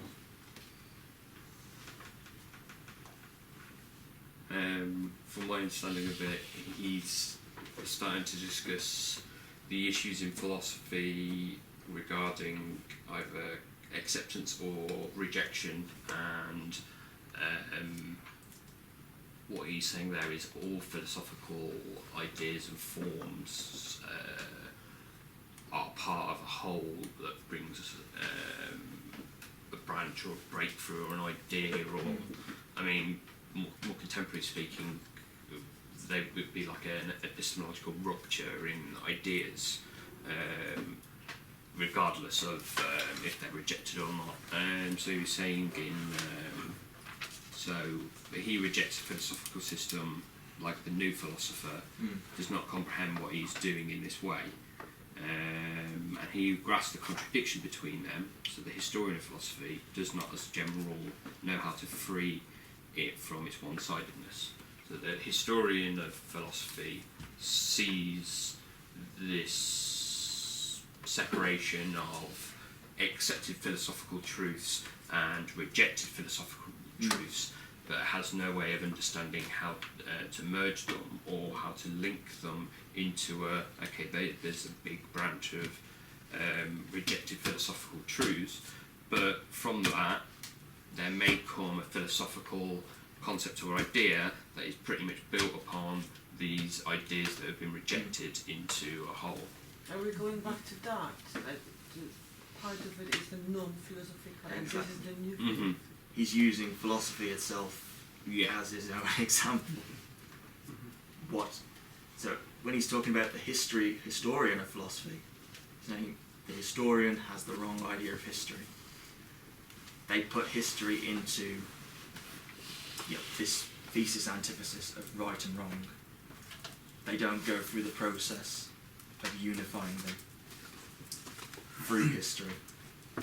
They just have these isolated systems, these competing systems which are either true or false. They're not put together. Their diversity is not accounted for. This also raises the point that the Hegel system has this multiplicity to it. It has a diversity to it. It's not just right and wrong. History has the process of bringing them together. In doing the deep cut here, which splits them, it gives each side a finitude. So from the nothing is infinite, it goes on forever, it's got nothing to distinguish it. In making that distinction, in having that notion, you make each side have a limit, that finitude. And so to bring them back together again, it requires this whole process of history to reunify them, and also to be fully aware of themselves. So what he's saying then is the ideas put forward for philosophy that are rejected go through these phases, but they don't reach this final phase, which is a form of acceptance. Yeah, they're part of it, but they don't. They fall on the wayside at certain points within it. They can't go through all of the motions of. They still go through all the motions. They get brought with, but they just don't. They're not dominant, if you like. They end up on the antithesis. Yeah. Antithetical. Because he says you're not allowed to get rid of anything. It all has to go. But how can it reach knowledge if there is a weakness within it? You could Because say it's we not a can build weakness. the positive thing on the non. Mm-hmm. It's not just that a system is true or false. Yeah. It's, it still has its place no matter Yeah. what. Mm-hmm. So he's saying what people are doing before him is lacking the synthesis bit. Yeah. They're sort of doing the acceptance or rejection, but they're not negating and synthesizing. They fail to see what its place is in history. Yeah. Like say, as I mentioned before, what could the wheel have been invented at any point before it was invented, or did it have to be at that point in history? Could you just throw a wheel at any point in history and it would be fine, or did it need the conditions that a certain point in history where things came together in order for it to be realised?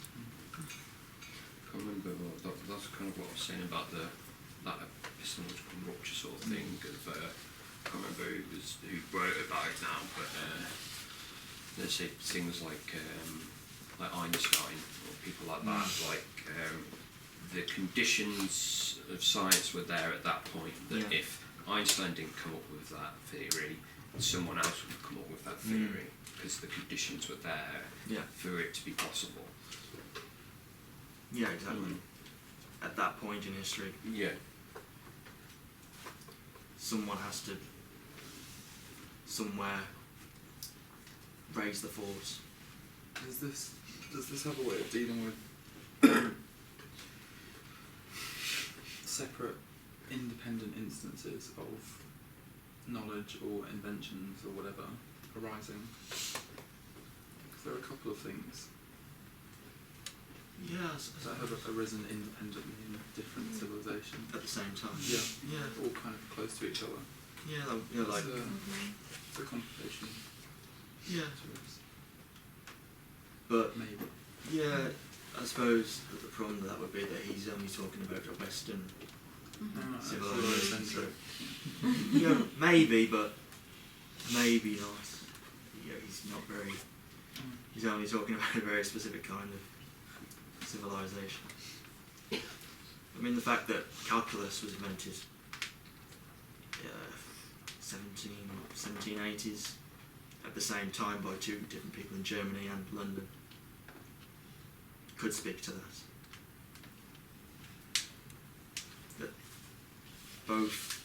That science at that time needed a method to calculate rates of change in some way. So these two people, Newton and Leibniz, both invented the calculus to solve these issues. And they're not entirely the same, but more or less they solved the problems that needed solving at that point in history. Newton. Newton was like just the worst person to work with, apparently. You just can't read Leibniz to it and it gets into the monads. That's a whole different kind of idealism. Yeah. So yeah, when he's using this example of the bud, the blossom, when we say that the fruit is its full form, we don't say, the traditional philosopher might say, the bud, the blossom is the false form, the fruit is what it's actually meant to be, and it sort of throws away any mention of the other forms that it takes, this plant takes, as being sort of inconsequential, because it's all about this true form of the fruit. Its history doesn't matter. That's the analogy he's trying to use here.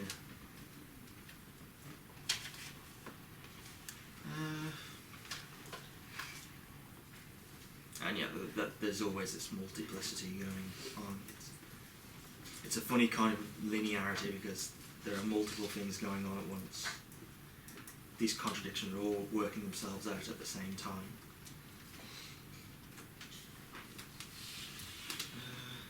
Can we just ask for just something, because there's a bit Try. getting it's just getting a little bit back on it. I was just We're only on number 2 as well. aren't we? Yeah, I was just not even back from that. Yeah. A little bit just drew me in from it was. So we go through all of the scribbles. Yeah. Yes, we did struggle. Yeah, and we get to big understanding knowledge. So big understanding of knowledge is a ground. Yep. Yeah, and it's a new ground. Yes. I know we're talking about it as a closed system. Yeah. That it's a closed system, but then because through that new ground, then and the grounding from there, we can then use this system again to go forward and create further new grounds. So, with regards to it being a static system, it does feel a little bit like it shows a form of like movement and a temporal movement and evolution in its in the way that it's presented. Yeah, definitely evolution. And it just keeps building upon these new grounds of knowledge and new grounds of knowledge. But it always comes back Mm-hmm. to justify the whole process from the beginning. Yeah. The notion, the original notion idea is one that's statically conceived. Mm-hmm. It's this moment which cuts Yeah. the immediate, it becomes a mediated position. Mm-hmm. It's separated from the now. Yeah. But that's something that existed to begin with in this first place. It's going to be a completely different something because they're two completely different grounds that they're built upon. Completely different. Not completely different, Yeah. but they are different. Yeah. They are not the same grounds. They're different unifying grounds. They bring things together. Mm-hmm. Yeah. Okay, yeah, cool, back to the... Alright, number 3.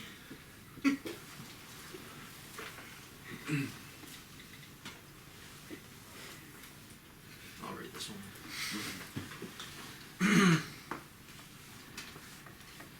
Demanding and supplying these superficial explanations passes readily enough as a concern with what is essential.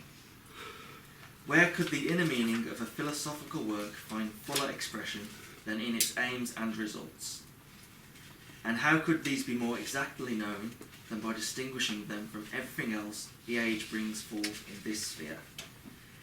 Yet when this activity is taken for more than the mere beginnings of cognition, when it is allowed to pass for actual cognition, then it should be reckoned as no more than a device for evading the real issue, as a way of creating an impression of hard work and serious commitment to the problem, while actually sparing oneself both. For the real issue is not exhausted by stating it as an aim, but by carrying it out, nor is the result the actual whole, but rather the result together with the process through which it came about. The aim by itself is a lifeless universal, just as the guiding tendency is a mere drive that as yet lacks an actual existence, and the bare result is the corpse which has left the guiding tendency behind it. Similarly, the specific difference of a thing is rather its limit. It is where the thing stops, or it is what the thing is not. This concern with aim or results, with differentiating and passing judgment on various thinkers, is therefore an easier task than it might seem. For instead of getting involved in the real issue, this kind of activity is always a way beyond it. Instead of tarrying with it and losing itself in it, this kind of knowing is forever grasping at something new. It remains essentially preoccupied with itself instead of being preoccupied with the real issue and surrendering to it. To judge a thing that has substance and solid worth is quite easy.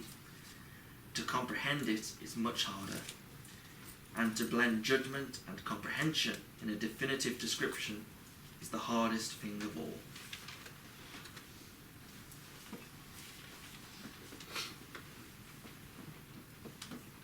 So what's this distinction between the beginnings of cognition, or the aims, and actual cognition? between stating an aim, which is what he's criticising, which says what typical philosophers do when they start their work. They give an aim, and then they spend the rest of the book doing that aim. And what he says is actual cognition.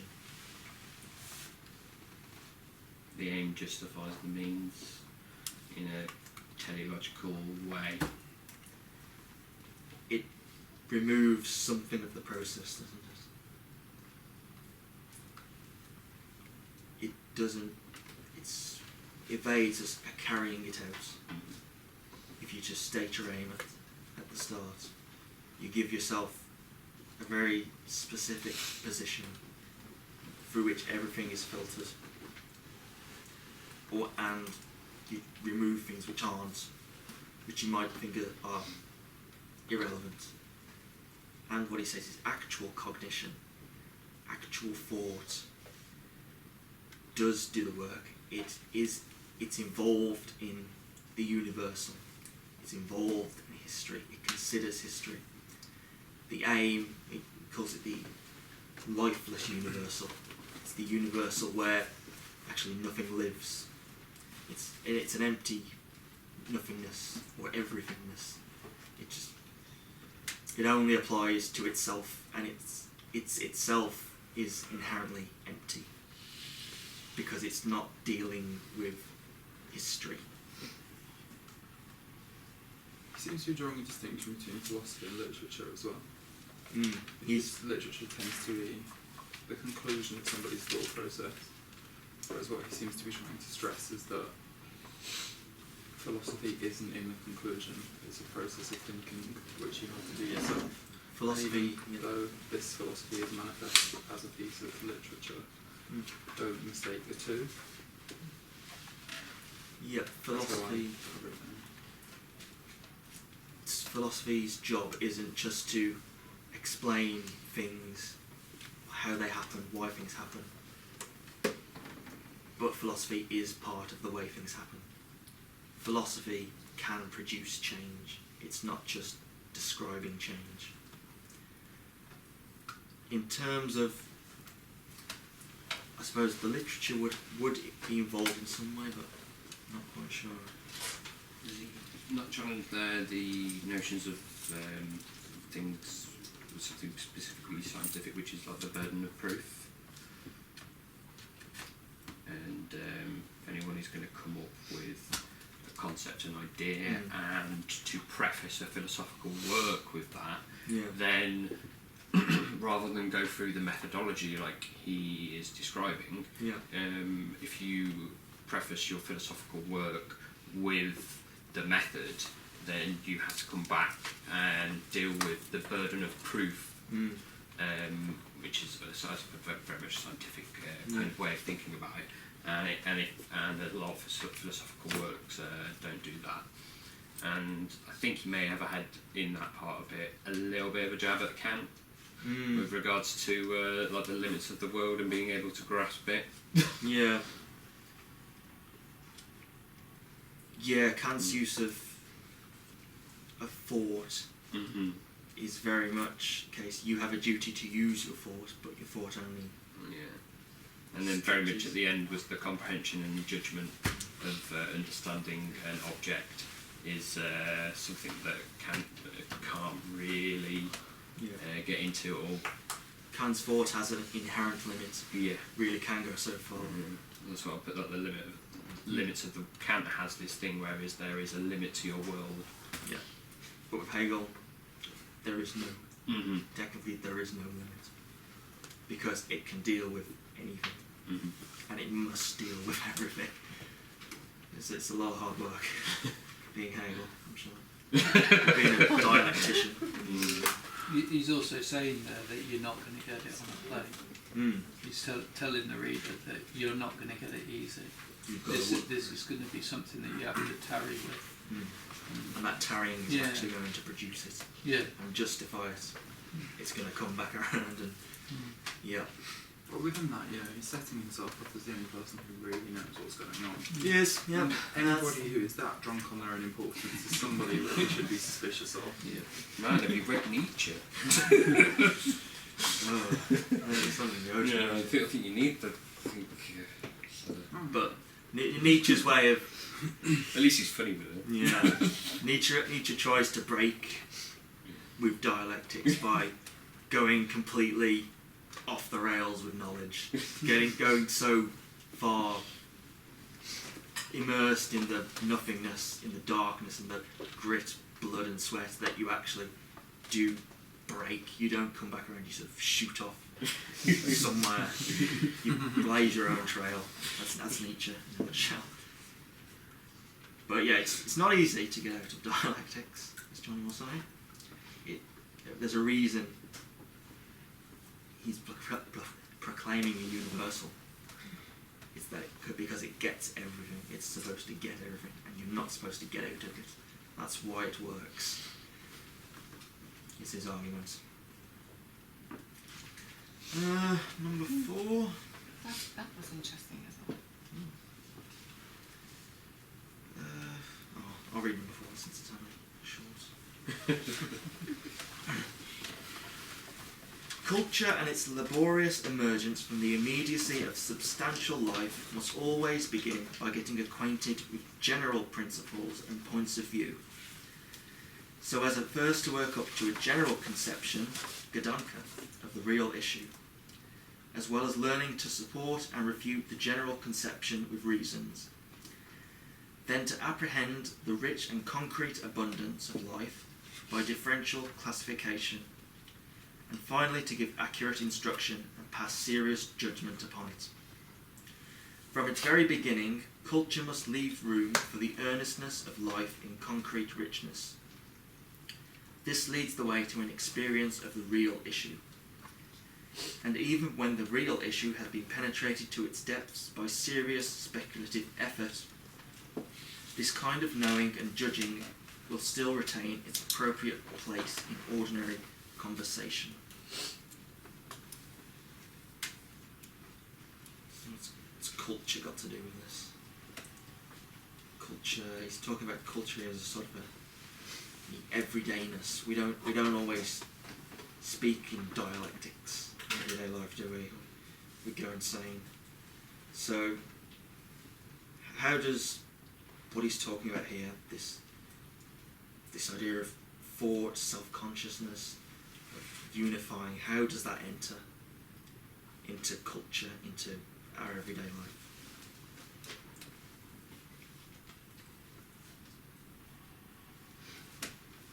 So it says at the start, it's got to by getting acquainted with general principles.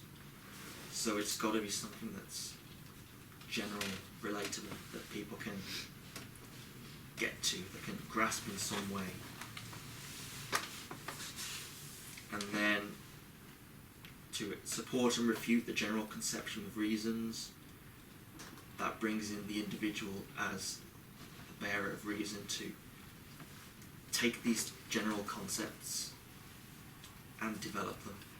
It's like an internalised kind of thing, an individualist thing, you know, in this general principles of culture, and the real issue of culture is that you're not going to talk in dialectics, but in one's own mind, that is that's what's going on. That is where the dialectic exists. The dialectic can exist in certain places. I'm sure there were a few places in 18th century Germany that you might be able to get a bit of a dialectic debate, but other than that, really comes from the individual and time spent. This serious speculative effort. Yeah. To speculate isn't just mindless wandering. It's actually providing the means to get at reality. It's linking speculative thinking with reality. Is it also to do with dissemination in the way it's hit popularity? Yeah. For history to work, it's not just in the mind of one person. Remember with Kierkegaard, the secret can't be absorbed by history, but nevertheless it still drives someone to. Obviously Kierkegaard's criticising this whole point that things have to be divulged in some way. But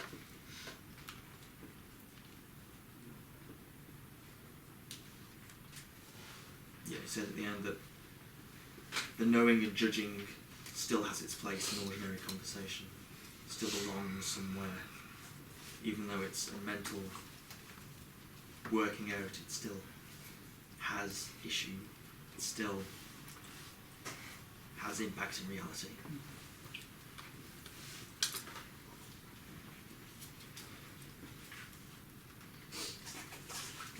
Number 5. Volunteer. Okay, thank you. The true shape in which truth exists can only be the scientific system of such truth.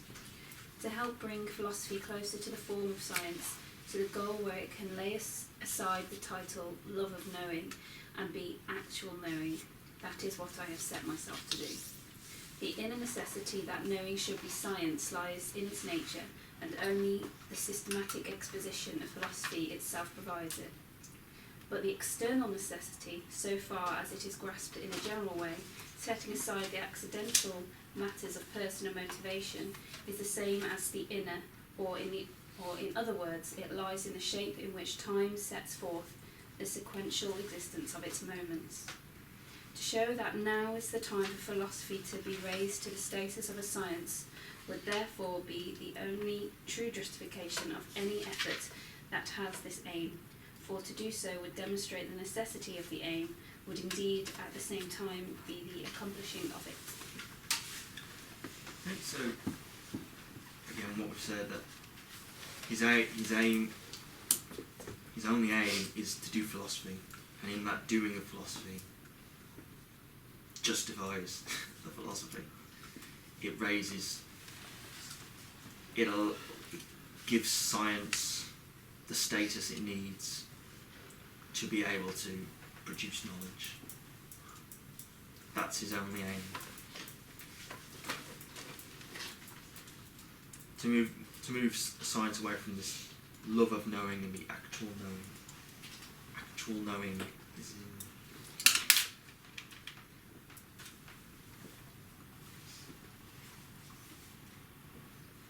let's skip that. Philosophy is love of knowing or love of knowledge, isn't it? Yeah. Yeah. Got it come from. The, So- the saying that he's just said that he doesn't want to state his aims and goals, he just does. Oh yeah, they did that. But it's a funny, it's a funny sort of aim because he's creating the aim as his aim, and in doing so produces the results of that aim. It's quite clever though. It's a clever way of, yeah. I'm not going to tell you what my aims are, and then I will keep writing as if I'm not telling you my aims, but what I'm actually doing is I'm telling you my aims.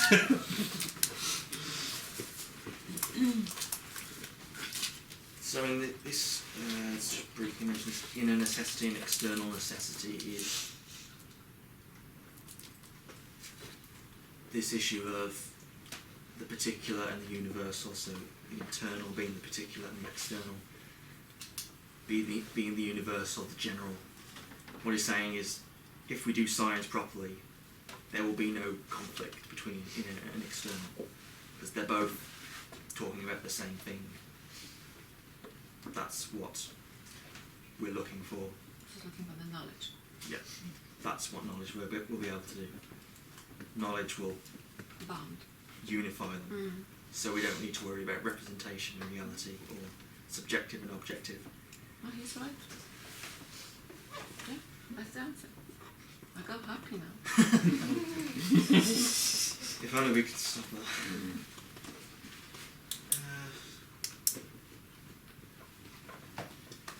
Number 6.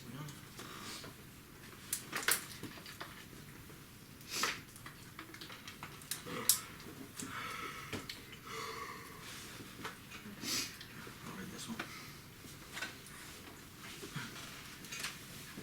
To lay down that the true shape of truth is scientific, or, what is the same thing, to maintain that truth has only the notion as the element of existence, seems, I know, to contradict a view which is in our time as prevalent as it is pretentious, and to go against what that view implies. Some explanation therefore seems called for, even though it must for the present be no more than a bare assertion, like the view that it contradicts. If, namely, the true exists only in what, or better, as what, is sometimes called intuition, sometimes immediate knowledge of the absolute, religion or being, not at the centre of divine love, but the being of divine love itself, then what is required as the exposition of philosophy is, from this viewpoint, rather the opposite of the form of the notion. For the absolute is not supposed to be comprehended, it is to be felt and intuited, not the notion of the absolute, but the feeling and intuition of it must govern what is said, and must be expressed by it. Now that one's a tough one. If you've got the A.V. Miller translation, you can skip to the back, and it's got an analysis of the text by J.N. Finlay, which is a very simplified version of what Hegel says. So if you want to cheat to this, you can look at the back. I think we might do it at this point. Obviously, if you're doing your book review, don't just look at the back, because you're not going to learn anything, and John will kick you off. So let's have a look what it says in number 6. The true shape of truth is conceptual and notional. This can at present only be asserted as counter to views like those of Jacobi, Studies in Spinoza, 1979, Novalis, Schlegel, etc., which make direct, unreasoning intuition and feeling and central and philosophy and the very being of the absolute itself. It doesn't really help, does it? What he's essentially trying to say. Oh dear. Well, you're saying the absolute can only be felt. What you're saying is the absolute can only be felt at this point. Yeah, but not the. We're not questioning that. We're questioning it's the notion of the absolute that we can challenge. Exactly. The absolute can only be felt, but the notion of the absolute is what we can challenge to get to our understanding of it. But a lot of this is truth is a scientific. He says truth is scientific. So that is a very strong statement of his intents. Yeah. I mean, obviously he said it before, but they are the definitive words of what he's getting at. And are shown through the elements of their existence. So something exists, we can find about the truth of it through science, is what he says there. Yep. The thing about pretentious, that little bit that you read at the back probably helps me on that. Obviously other scholars of the time are saying that. And then he says it comes through the ideas of intuition and absolute. We can only feel that, but we can get to the grasp of the notion of the absolute. That's what I got from it. Yeah. It's saying that we can. All we've got at the moment at this point in history, as I'm writing this book, is an intuition. We haven't got the fully formed thing yet, so we've got to actually make it happen. And yet, to say truth is scientific is a bold statement to say that truth is something we can get through being in the world. We don't have to go to God, or truth isn't just a model. It exists, it's out there, and we can actually get to it. But it does require this severing from the immediate. It requires a mediated thought process, which is one of the criticisms that often gets challenged, that this here, we can't make sense of this here, this now, without cutting ourselves from it at some point, mediating it with our own thoughts. It's not possible to grasp it, this here, this nowness, with the dialectic. How can one be outside of oneself? Is, And what if the limit of oneself isn't just one's fault? yeah. Maybe just some division. Let's not go there. Baby steps. It's 8:30 now. Yeah. Break. I'd love to go home, but Johnny has instructed me that we can't go home. Which is a problem. We'll watch for a little break. Yes. Yeah. That's fine. No, don't worry. I mean, I've gone basically over what she wanted to say about the book review, but she'll tell you actually what she's looking for, because she's the one that does all the marking. Will she negate what you said? Probably. Synthesise it into a greater truth. Yeah, she doesn't make the synthesis, but she will negate it. I had a tutorial. Oh, good. That's useful. Well, if anyone does need any help with book reviews, email myself, Johnny, maybe Mattia, he's available. We can arrange tutorials to talk about the book review if you give us advance notice.